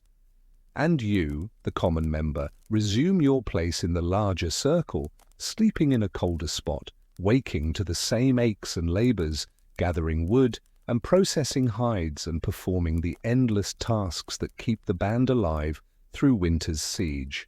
It is worth considering, too, how privilege might be maintained across generations, how status might become something more permanent than individual achievement. In some societies, status is individual, earned through personal achievement and lost at death. The shaman's alcove might be dismantled, his objects distributed or buried with him, his position left vacant until someone else emerges with the gifts to fill it. In other societies, status can be inherited, passed from parent to child like a valuable tool or a choice sleeping position. The archaeological evidence for hereditary status in Paleolithic societies is limited and debated, but there are hints, tantalizing suggestions that some forms of privilege were transmitted across generations. Some burial sites show children interred with grave goods, beads, carved objects, unusual artifacts that suggest they held special status despite their youth, status they could not possibly have earned through their own accomplishments. A child who dies at 5 has not lived long enough to demonstrate shamanic gifts, has not accumulated knowledge or developed innovations, or achieved anything that would justify special treatment in death. This might indicate inherited position, or it might reflect the status of their parents, whose grief and prestige ensure the child is honored in burial, or it might mean something else entirely that we cannot fully understand from the limited evidence. In your band, if Domar has children, they might be groomed to follow in his role, taught the rituals and songs from earliest childhood, given access to the knowledge and objects that mark shamanic practice, prepared to step into his position when age or death removes him from the scene. Or perhaps shamanic gifts are believed to be spontaneous, something that emerges unpredictably in individuals across families, and Domar's children will have to find their own paths without the assumption that they will inherit his role.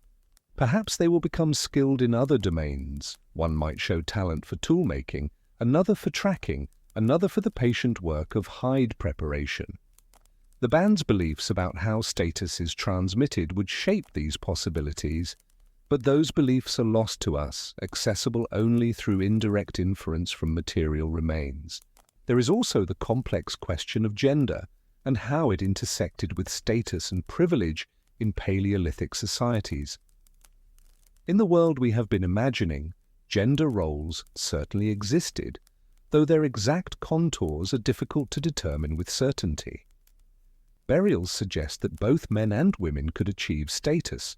Both are found with grave goods, both appear to have been honored in death, both were sometimes granted special treatment that suggests they held positions of importance. But the pathways to status might have differed, might have followed gender-specific routes that reflected different domains of knowledge and different types of contribution. Men might have gained prestige primarily through hunting success, through bringing down large game or demonstrating courage in dangerous pursuits, through tool-making skills that produced superior weapons, or through physical prowess in defending the band from predators or rival groups. Women might have achieved status through knowledge of plants and seasonal resources, through understanding which greens were edible and which medicinal, and which deadly through skills in hide processing and garment making that kept everyone warm, through reproductive success or childcare expertise that ensured the band's continuation, or, like Kara, through innovations in shelter and domestic arrangements that improved everyone's quality of life. It is likely that some forms of privilege were gender-specific, that men and women occupied different niches in the hierarchy with different advantages and different constraints. Perhaps certain ritual roles were restricted to men or to women, male shamans performing hunting rituals, female shamans presiding over birth and healing ceremonies. Perhaps spatial arrangements within shelters reflected gender divisions, with distinct areas for different activities, women's workspaces and men's gathering areas, or different sleeping zones that separated sexes outside of pair bonds. The evidence for such patterns is fragmentary, interpretable in multiple ways, subject to ongoing debate. But ethnographic studies of more recent hunter-gatherer societies show enormous variation in gender relations, from relatively egalitarian systems where men and women hold roughly equivalent status through different domains, to highly differentiated systems where one gender clearly dominates social life and controls resources. There is no reason to assume Paleolithic societies were uniform in this regard, no reason to think that one pattern prevailed across all times and places. Human social organization is too variable, too creative, too responsive to particular ecological and historical circumstances to reduce to a single template. What we can say with some confidence is that privilege in these societies was always constrained, always relative, always a matter of degree rather than kind. Even the most privileged individual in a Paleolithic band, the respected elder, the effective shaman, the innovative craftsperson, still lived a life of hardship by modern standards. Their warmest sleeping place was still cold on bitter nights when the fire burned low and wind found every gap in the shelter. Their best meals were still meager compared to what we take for granted, still lacking in variety and abundance, still requiring constant effort to obtain and prepare. Their longest life was still short, rarely extending beyond 50 winters, their health always precarious, subject to injuries that never quite healed, and infections that had no cure, their comfort always partial and provisional, dependent on continued good fortune and the band's collective survival. The differences between elite and common in this world were measured in degrees of suffering, not in the presence or absence of suffering. The privileged suffered less, but they still suffered. They experienced cold and hunger and pain and loss, just as everyone else did, just in slightly reduced measure. And importantly, their privilege depended absolutely on the group's continued survival. A shaman could not eat his ritual prestige if the hunt failed and food ran out. An elder's knowledge was worthless if cold or hunger killed them before they could share it with the next generation. The most innovative craftsperson could not build shelter alone, could not survive winter without the collective labor of the band. Privilege existed, but it existed within a framework of absolute interdependence, embedded in a network of relationships that bound everyone together in ties of mutual necessity. This interdependence created a kind of balance, a system where status and privilege were always negotiable, always subject to challenge, always needing to be justified through contribution or performance. It was not a perfect equality. Humans seem remarkably skilled at creating hierarchies, even in the most unlikely circumstances, at finding ways to differentiate themselves and claim advantages over others, even when resources are desperately scarce. But it was a constrained inequality, an inequality that could not grow too large without threatening the collective survival that everyone depended upon. If privilege became too extreme, if some lived in obvious comfort while others suffered desperately, the social fabric would tear. The resentful would withhold cooperation. The desperate would challenge the arrangements. The collective work that sustained everyone would falter. The band's survival depended on a rough balance between differentiation and equality, between acknowledging real differences in contribution and maintaining the solidarity necessary for collective action.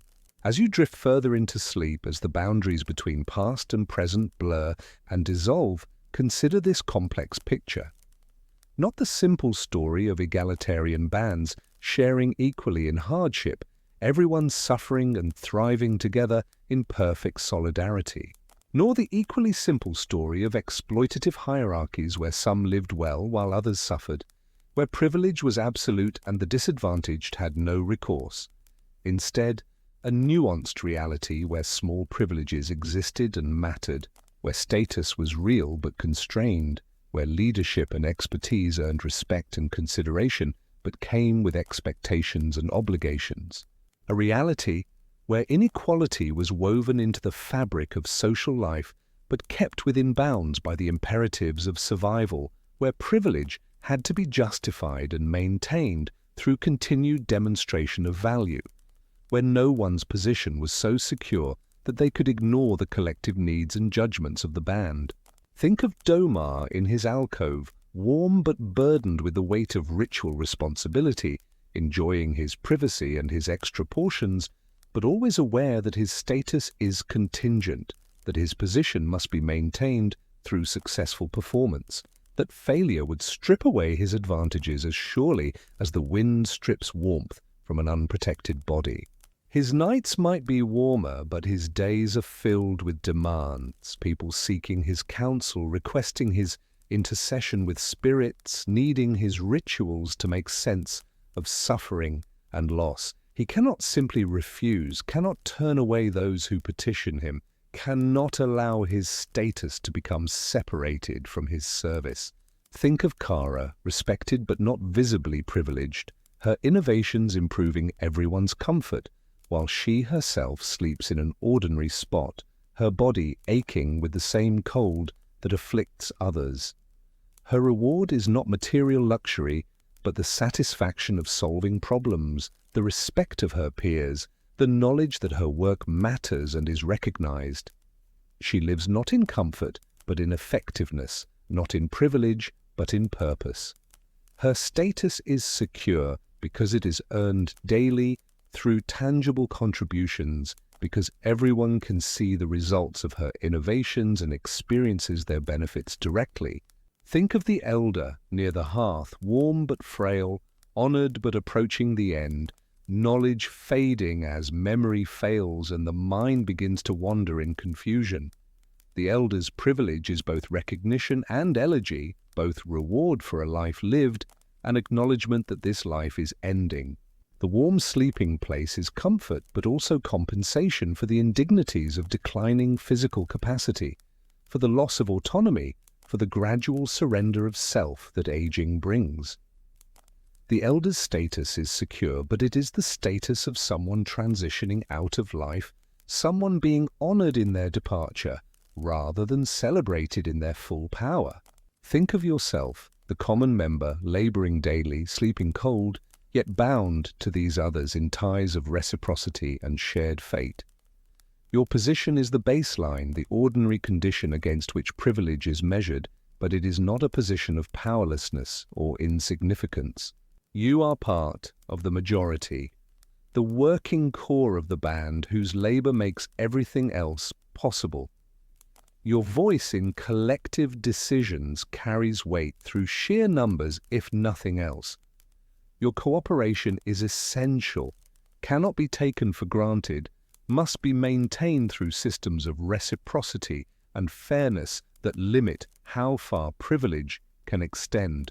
You suffer more from the cold, but you are also free from some of the burdens that privilege brings.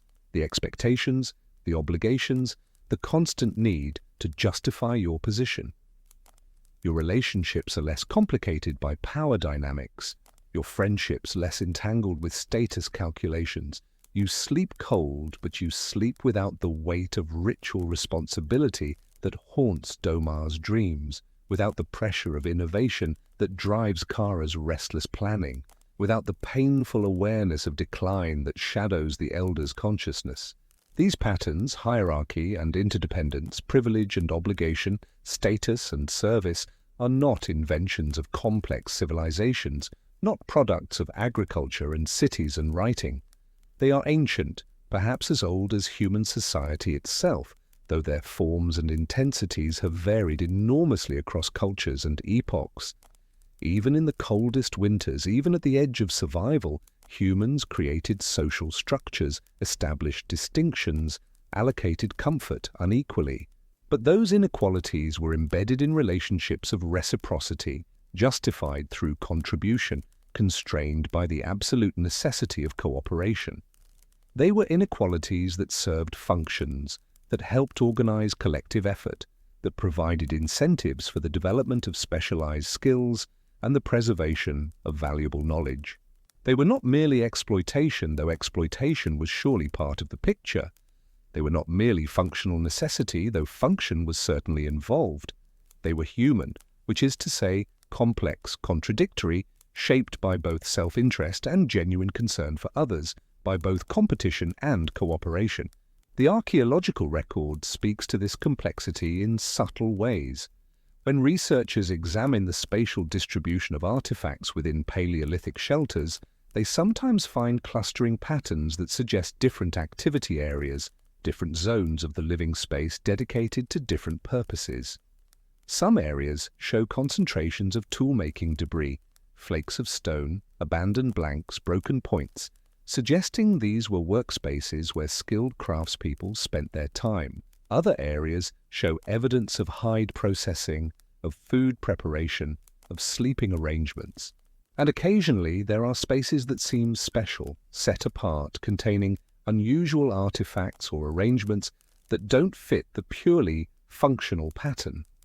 These might be ritual spaces, or the dwelling areas of high-status individuals, or simply spots where someone happened to store their personal possessions. The interpretation is always uncertain, always provisional. Burial sites offer more dramatic evidence, though still ambiguous. Some Paleolithic burials are simple, a body placed in a shallow pit, perhaps covered with stones with no accompanying objects.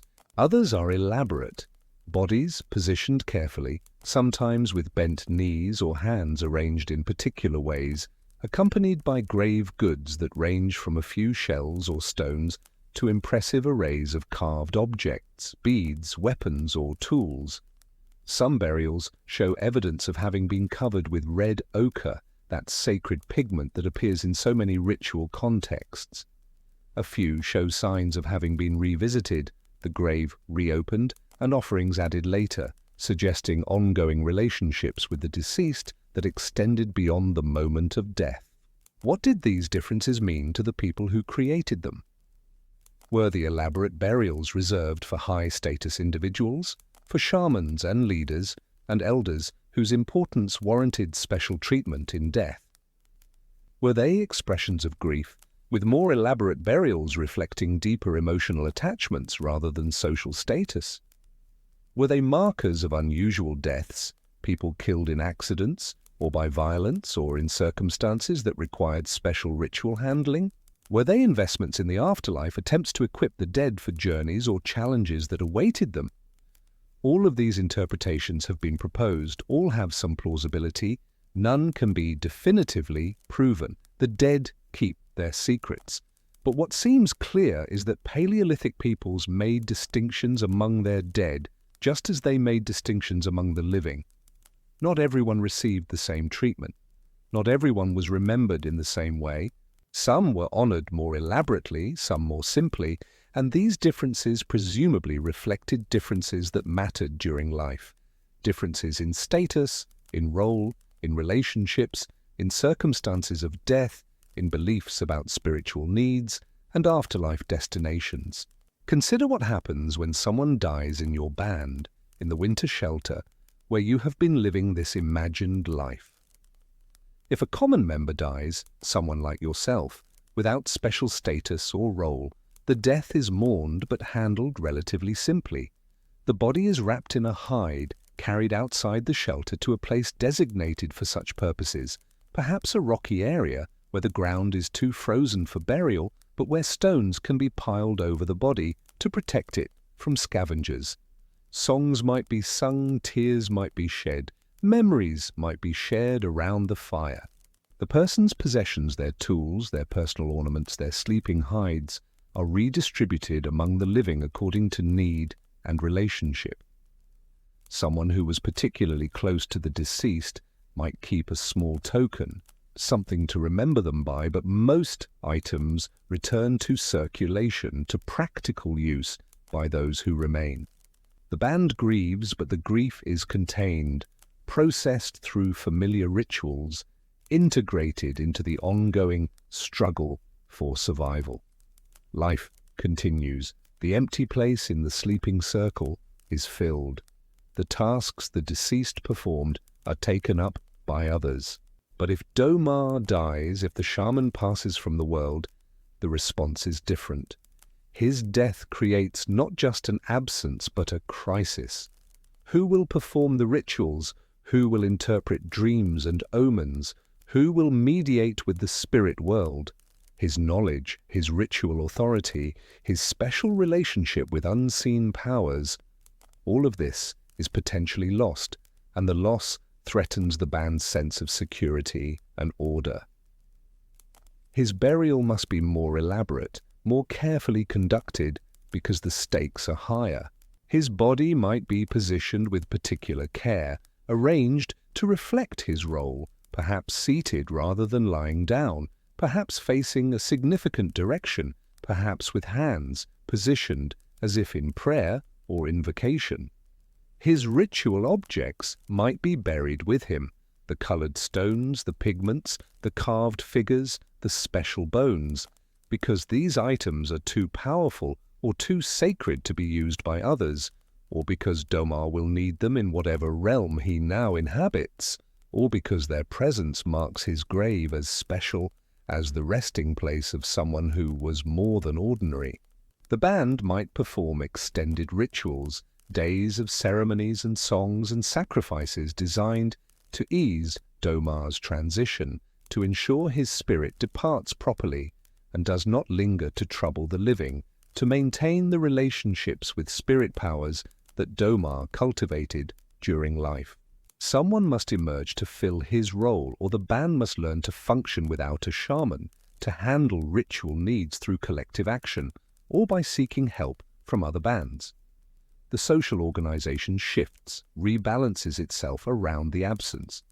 This is not just grief, but reorganization, not just loss, but transformation.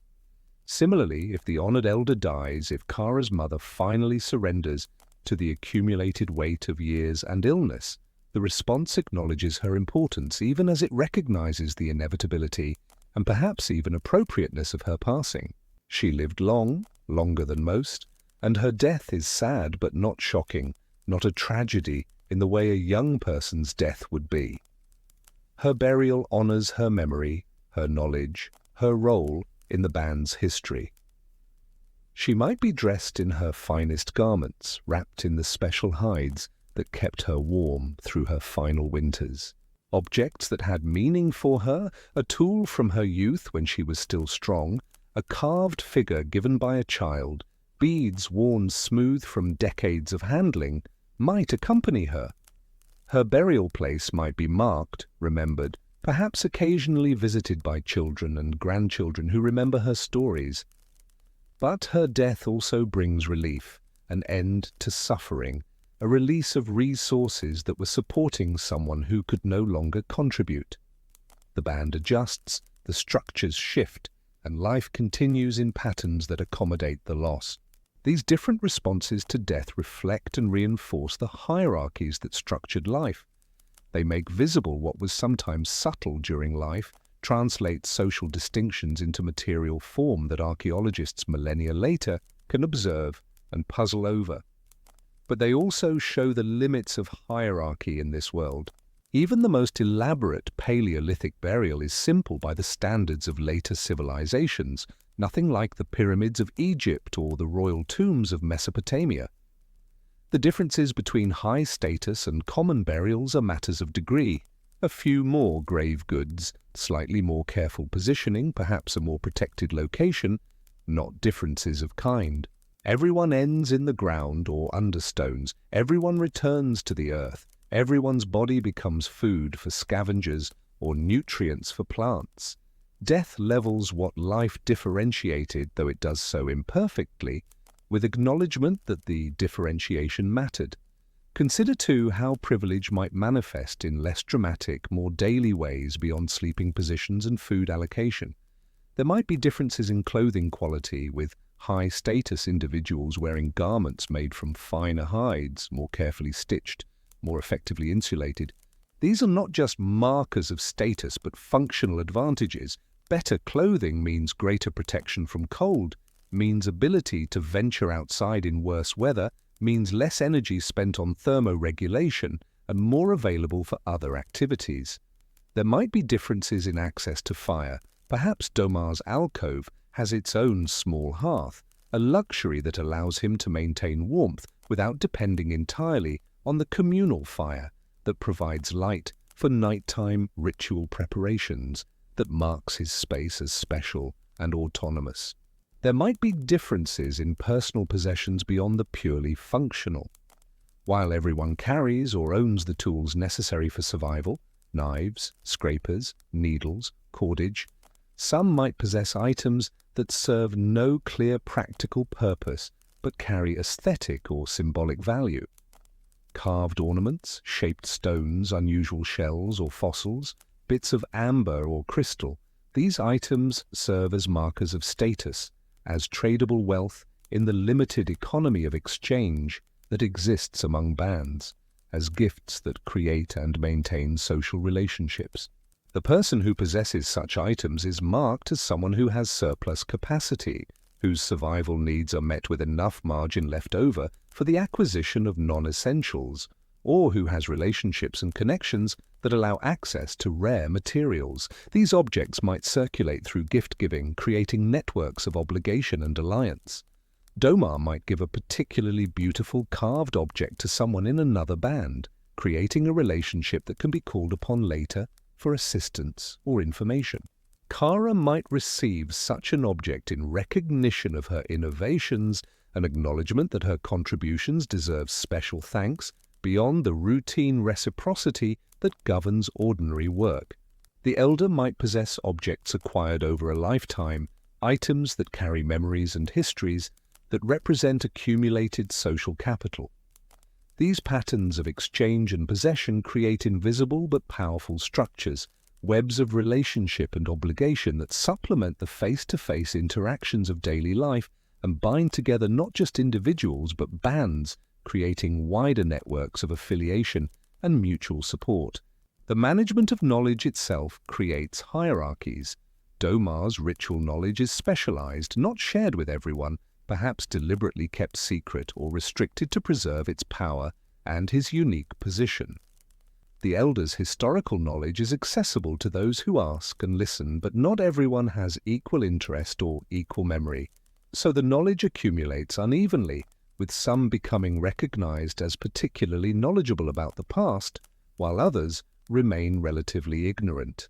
Kara's technical knowledge about shelter construction and thermal management is demonstrated through practice and can be learned by observation, but not everyone has the interest or aptitude to become expert, so she remains the acknowledged master, while others are merely competent.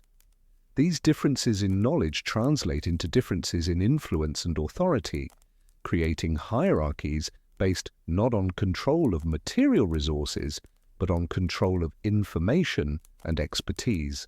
Even language itself might reflect and reinforce status differences.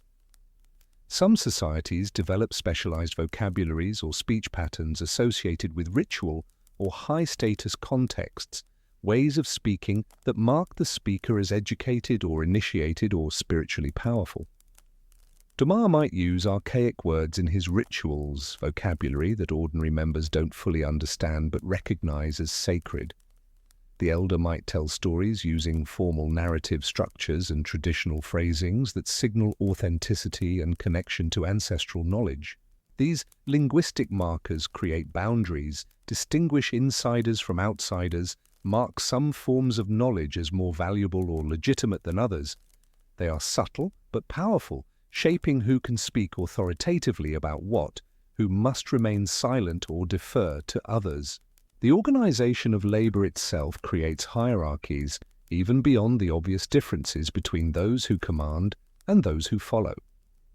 Some tasks are valued more highly than others, not necessarily because they require more effort, but because they are seen as more important, more skilled, more dangerous, or more closely connected to survival. Hunting large game might be valued more highly than gathering plant foods, even if gathering provides more reliable calories, because hunting is dangerous and dramatic and provides concentrated resources that can be shared widely. Ritual specialization might be valued because it addresses existential anxieties and provides psychological comfort. Innovation might be valued because it offers hope for improvement, for solutions to chronic problems, for better futures. These valuations are cultural, variable across societies, but wherever they exist, they create hierarchies of prestige that parallel and sometimes contradict hierarchies of material privilege. Gender might intersect with these hierarchies in complex ways. If hunting is highly valued and restricted to men, men as a class might claim higher status, even if individual women achieve recognition through other paths. If ritual authority is divided by gender, with men controlling certain ceremonies and women others, there might be parallel hierarchies rather than a single, unified status system. If innovation and technical skill are open to anyone regardless of gender, individuals like Kara can rise to prominence regardless of prevailing gender ideologies. The possibilities are multiple, the actual arrangements varied, the relationship between gender and status never simple or uniform. Age too creates its own hierarchies, independent of but interacting with other forms of status. The young, regardless of other qualities, lack experience and knowledge and typically defer to older members in decision-making. The very old, regardless of past achievements, face declining capacity and increasing vulnerability. But the middle years, the prime of life when physical capacity and accumulated knowledge overlap, might be the time of greatest influence and authority. Someone like Domar at 40 is old enough to have extensive experience but young enough to be vigorous. Someone like Kara, perhaps in her 30s, has had time to develop expertise but has not yet begun to decline. These are the ages of power, when bodies can still perform demanding tasks but minds have accumulated enough experience to guide action effectively. But these patterns are not fixed or absolute.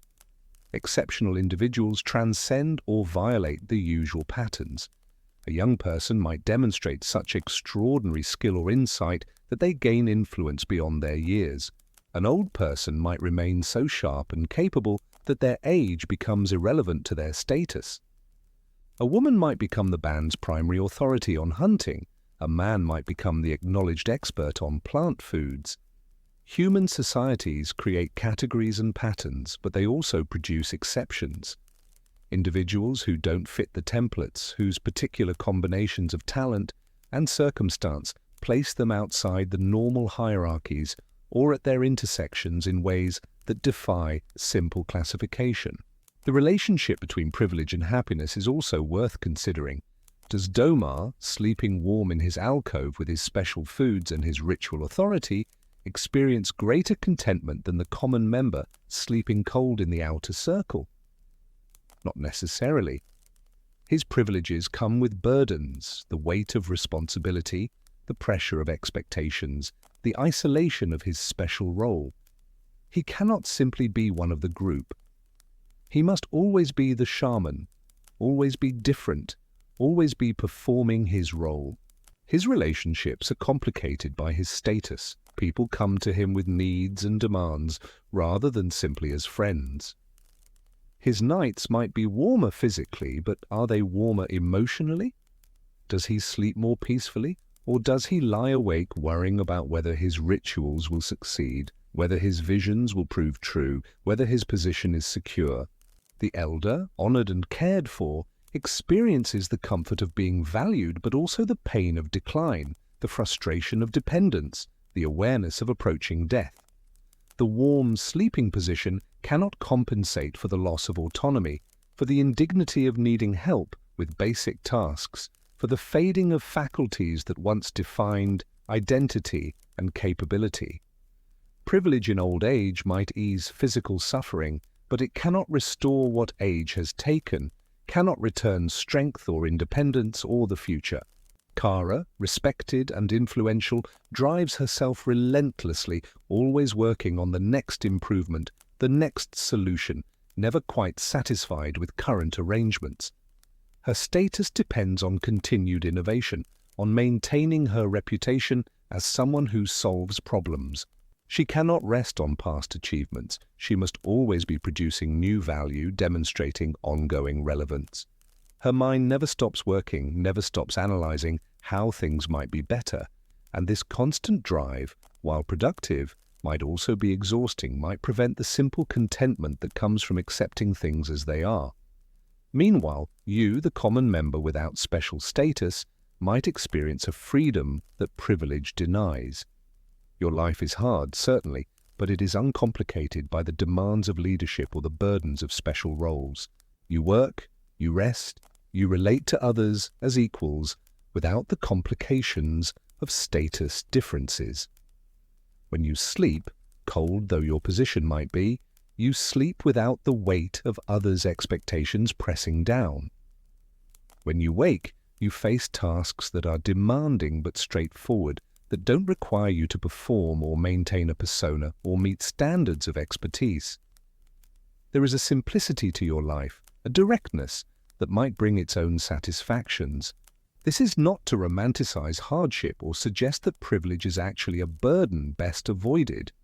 Material advantages are real, comfort matters, and the difference between sleeping warm and sleeping cold, between eating adequately and going hungry, are not trivial. But the relationship between status and well-being is complex, mediated by personality and values, and the particular forms that privilege takes in any given society. Hierarchy is not simply about some people having better lives than others. It's about different people having different kinds of lives with different advantages and disadvantages, different freedoms and constraints, different sources of satisfaction and different causes of suffering. The warmth you feel now as you sink deeper into rest is a warmth that acknowledges complexity, that resists simple interpretations. The past was not simple. Its people were not primitive innocents living in perfect harmony, nor were they savage competitors driven purely by self-interest. They were not enlightened egalitarians who had transcended status concerns, nor were they oppressed masses suffering under tyrannical leaders. They were humans like you, capable of generosity and selfishness, cooperation and competition, innovation and tradition, compassion and cruelty. They built societies that were imperfect but functional, hierarchies that were real but limited, lives that were hard but meaningful, systems that balanced individual advantage against collective necessity in ways that allowed groups to survive in conditions that tested human endurance to its limits. They faced the same fundamental challenges that all human societies face: how to organize collective action, how to allocate scarce resources, how to balance individual needs against group survival, how to maintain social cohesion across individuals with different interests and capabilities. Their solutions were shaped by their particular circumstances, by the ecology they inhabited and the technologies they possessed, and the traditions they inherited from their ancestors. But the challenges themselves are universal, timeless, as relevant to us as to them. Perhaps this is why we return to them in imagination, why we reconstruct their lives from fragments of bone and stone, why we try to understand how they managed to survive and sometimes even thrive in conditions we can barely imagine enduring. They show us something fundamental about human possibility and human limitation, about what we can accomplish and what we must accept, about how we organize ourselves when stripped of all the complexity that later civilizations would build when reduced to small groups struggling against cold and hunger and darkness with only the most basic tools and the most essential social bonds. Let these thoughts settle over you like another layer of insulation, like the smoke that rises from the banked fire, like the quiet breathing of others sleeping nearby. Let them carry you deeper into the ancient darkness, where judgments dissolve and understanding softens into dream. The fire glows, ember dim, a patient heart of warmth in the surrounding cold. The wind whispers its eternal song beyond the hide walls, speaking in a language older than words. The cold waits patiently outside, as it always waits, ready to reclaim everything the moment vigilance fails. And somewhere, in all of this, there is rest. Not perfect, not comfortable by modern standards, but sufficient, adequate, enough to allow survival until dawn brings its own challenges and possibilities. The hierarchy persists through sleep, marking even this most vulnerable time with its subtle distinctions. Domar shifts in his alcove, the warmed stones radiating gentle heat into his dreams. The elder breathes slowly near the hearth, wrapped in extra hides, hovering in that ambiguous space between sleep and waking that the very old often inhabit. Kara lies still, exhausted from her day's labors, her mind even now processing solutions, planning improvements that will manifest tomorrow. And you, the common member, curl tight against the cold, your body doing its best to preserve warmth, your mind gradually releasing its grip on waking concerns, allowing consciousness to fragment and drift into the strange territories of dream. All of you, privileged and common, leader and follower, young and old, strong and frail, are bound together in this small space, this fragile shelter against winter's assault. Your hierarchies matter, creating real differences in comfort and suffering, but they cannot overcome the fundamental fact of your interdependence. You need each other absolutely. The privileged need the labor and cooperation of the common members. The common members need the knowledge and skills of the specialists. Everyone needs the collective effort that maintains fire and shelter and food supply. No one survives alone. The cold that waits outside is utterly indifferent to status, claims the powerful and the weak with equal ease, respects neither privilege nor achievement, nor special roles. This is perhaps the ultimate constraint on Paleolithic hierarchy, the environment itself, implacable and unforgiving, creating an equality of vulnerability that limits how far social distinctions can extend. In later civilizations, hierarchy would grow more elaborate and more absolute, with some living in palaces while others starved, with differences between elite and common measured not in degrees of shared suffering, but in fundamentally different qualities of life. But here, in this ancient winter, everyone suffers, everyone struggles, everyone depends on the group's continued survival. Hierarchy exists, shapes experience, matters deeply, but it exists within bounds constrained by ecology and necessity and the absolute requirement of cooperation. As sleep takes you fully, as the last threads of conscious thought dissolve into the flowing imagery of dreams, this understanding settles into something deeper than intellectual knowledge, becomes something felt rather than thought, something experienced in the body and the bones.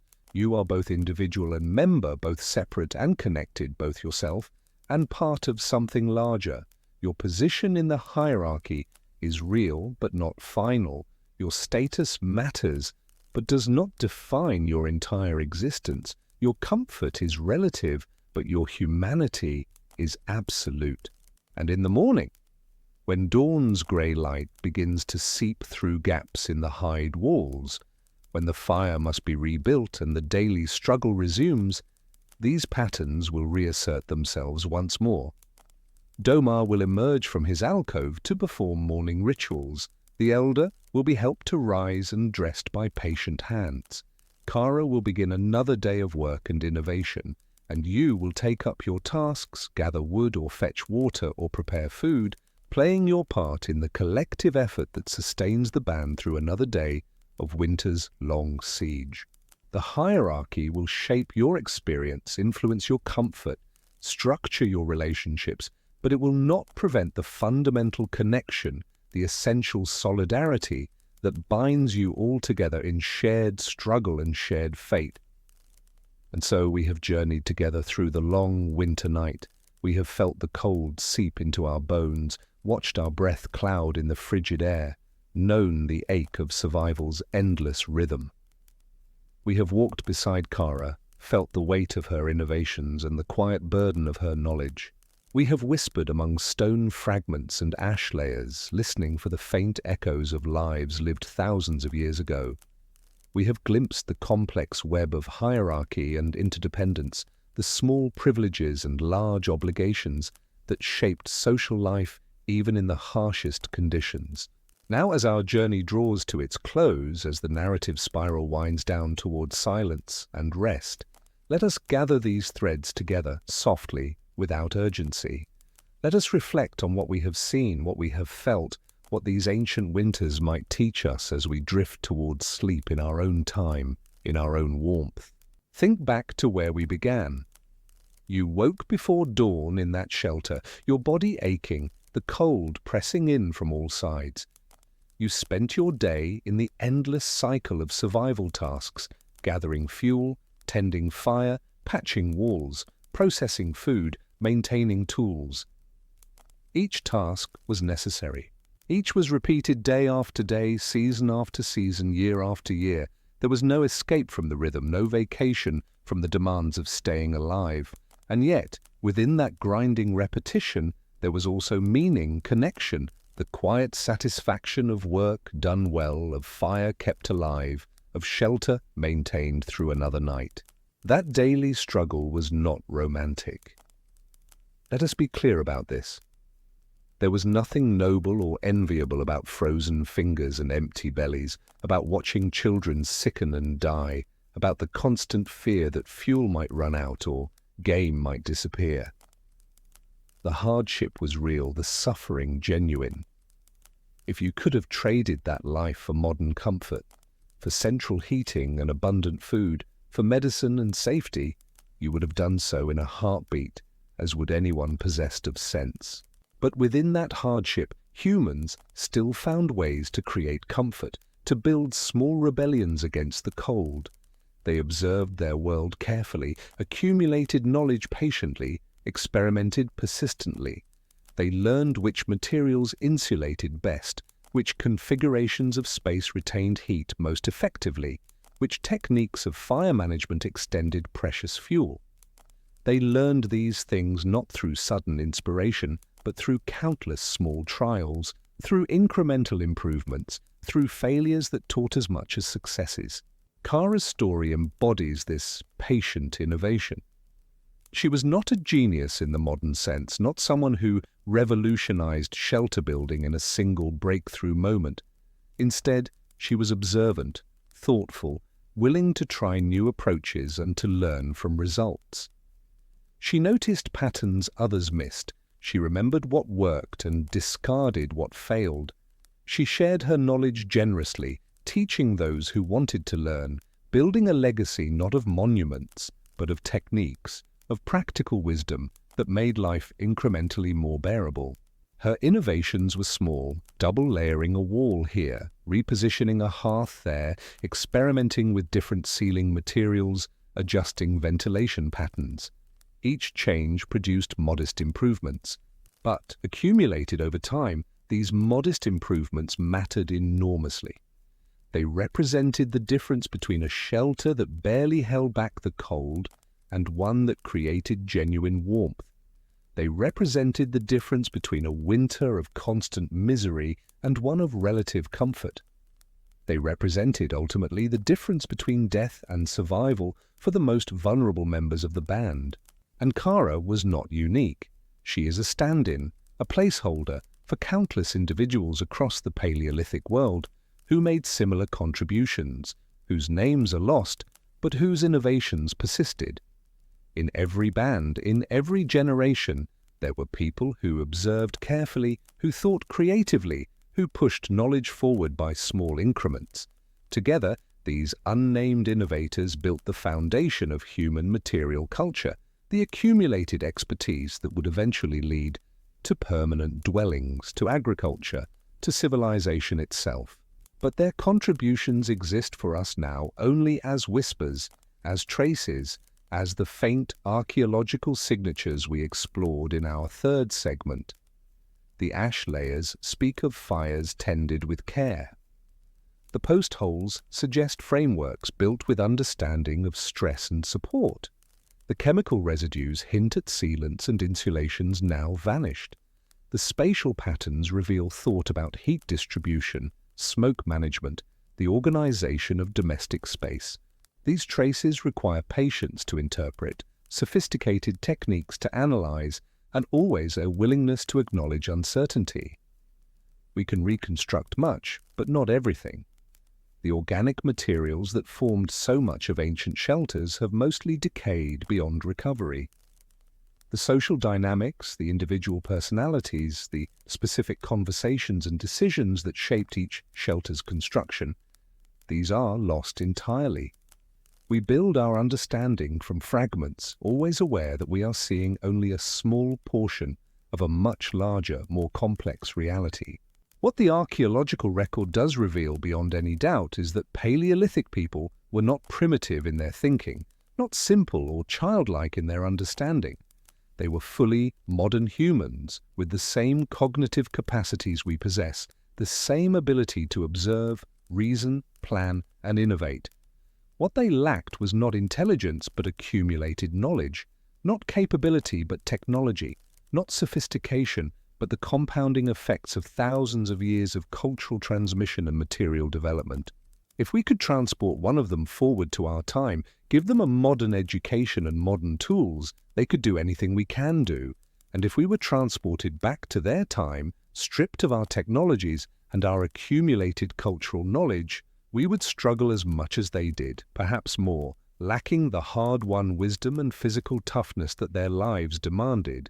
This recognition should inspire humility. We are not superior to our ancestors. We are luckier.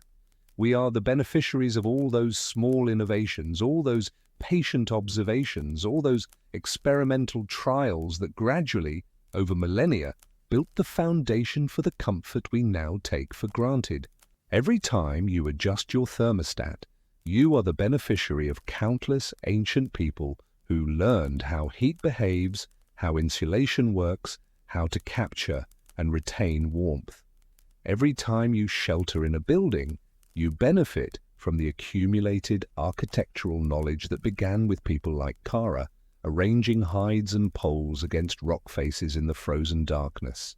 Our fourth segment complicated this picture by reminding us that even in those ancient bands, not everyone benefited equally. Privilege existed, hierarchy emerged, some slept warmer than others. This too is part of the human story, part of the complexity we must acknowledge. The past was not a paradise of equality any more than it was a war of all against all. It was a human world with all the contradictions and complexities that implies. But the hierarchies were constrained, the privileges were relative. The shamans and elders who enjoyed warmer sleeping places still lived lives of hardship. Their status depended on contribution, on maintaining legitimacy through service or knowledge. And, crucially, everyone understood their interdependence. The privileged could not survive without the labor of others, and the laborers depended on the knowledge and coordination of leaders. Survival was a collective project, and that collective necessity placed limits on how large inequalities could grow. In our own time, in our own societies, the connection between privilege and interdependence is often obscured. Those who live in comfort may not see or acknowledge their dependence on those who labor in less comfortable circumstances. The complex systems that deliver warmth, food, and security to our homes are largely invisible to us. We press a button, adjust a dial, purchase a product, and the infrastructure that makes these simple actions possible remains hidden. Perhaps there is something to learn from the transparency of Paleolithic interdependence, from the way survival demands made clear everyone's necessary contribution. Perhaps there is wisdom in recognizing how much we depend on others, how fragile our comfort is, how quickly it could vanish if the systems we take for granted were to fail. Not to romanticize the past, that would be foolish, but to remember that the ease we enjoy is both precious and provisional, the product of countless contributions we rarely acknowledge. But these are thoughts for another time, perhaps for waking reflection. For now, as sleep approaches, let us simply hold the story we have told. Let it settle into memory and dream. Let us remember the cold and be grateful for warmth. Let us remember the struggle and appreciate the ease. Let us remember the innovations born of necessity and honor the long chain of human ingenuity that connects us to our ancient ancestors. Imagine yourself back in that shelter one last time. The fire has been banked for the night, covered with ash to preserve the coals until morning. The interior is dark except for the faint red glow from the hearth. Around you the band sleeps, their breathing slow and rhythmic, a soft chorus of life persisting through the winter night. Outside, the wind whispers across the frozen landscape, but inside, the walls hold, the hides block the drafts, the accumulated warmth lingers. You pull your furs closer, feel the weight of them, the slight warmth they trap around your body. Your breath clouds faintly in the cool air. It is not truly warm, even here, even now, but it is warm enough. You have done what you needed to do today. The fuel is gathered, the fire is maintained, the walls are patched. Your band is safe for tonight at least, and tomorrow's struggles can wait for tomorrow. Your eyes grow heavy. Your thoughts begin to drift, losing their sharp edges, blending into one another. You think of Kara somewhere in the darkness, perhaps still awake and listening for problems, or perhaps finally at rest. You think of Domar in his alcove, wrapped in ritual significance and extra hides. You think of the elderly, the children, the others who share this space and this struggle with you. You are all connected, all dependent on one another, all part of the same fragile network of survival. And you think dimly about all the people who came before and all who will come after, the long chain of winter survivors, the countless bands who faced the cold and found ways to persist. You are a link in that chain, your life a brief flicker in the long darkness, but a flicker that matters, that contributes, that passes something forward. The cold is always there, patient, waiting. But so is human warmth, not just the warmth of fire, but the warmth of presence, of shared effort, of knowledge passed from hand to hand and generation to generation. That warmth is fragile, requires constant tending, can be lost if we stop feeding it, but it persists. Through ice ages and changing climates, through migrations and transformations, through all the long millennia from then to now, it persists. You are warm enough. You are safe enough. You are, for this moment, at rest. The story is told. The journey is complete. The ancient winter night wraps around you, no longer threatening but embracing, a darkness that holds rather than menaces. In this darkness there is peace. In this cold there is the memory of warmth. In this struggle there is the knowledge that others have struggled before you and survived, that survival is possible, that morning will come. Sleep now. Sleep deeply. Let the weight of history settle over you like the weight of furs, comforting and heavy. Let the glow of the ancient hearth fade into your dreams. Let the voices of your ancestors whisper you deeper into rest, their stories blending with your own, their struggles honored by your ease, their innovations living on in every comfort you possess.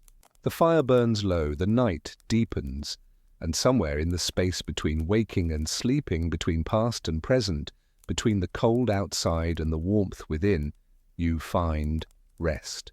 Complete, earned, deserved rest. The kind of rest that comes from a day's hard work completed, from a shelter maintained, from belonging to something larger than yourself. Rest now. Rest fully. Rest, knowing that you have walked through the ancient cold and emerged understanding something new, feeling something deep, carrying within you the quiet resilience of those who came before. Rest knowing that morning will bring its own demands, but that is a future concern. Not for now, not for this perfect moment of release and ease. The wind whispers, the fire glows, the darkness holds you gently. And in that gentle holding, in that soft embrace of night and story, and shared human experience across the vast gulf of time, you sleep. Sleep well, traveler. Sleep deeply. Until another night, another story, another quiet journey through the forgotten corners of history calls you back. For now let there be only rest, only peace, only the soft descent into dreams where ancient fires still burn and the cold never quite reaches you. Good night.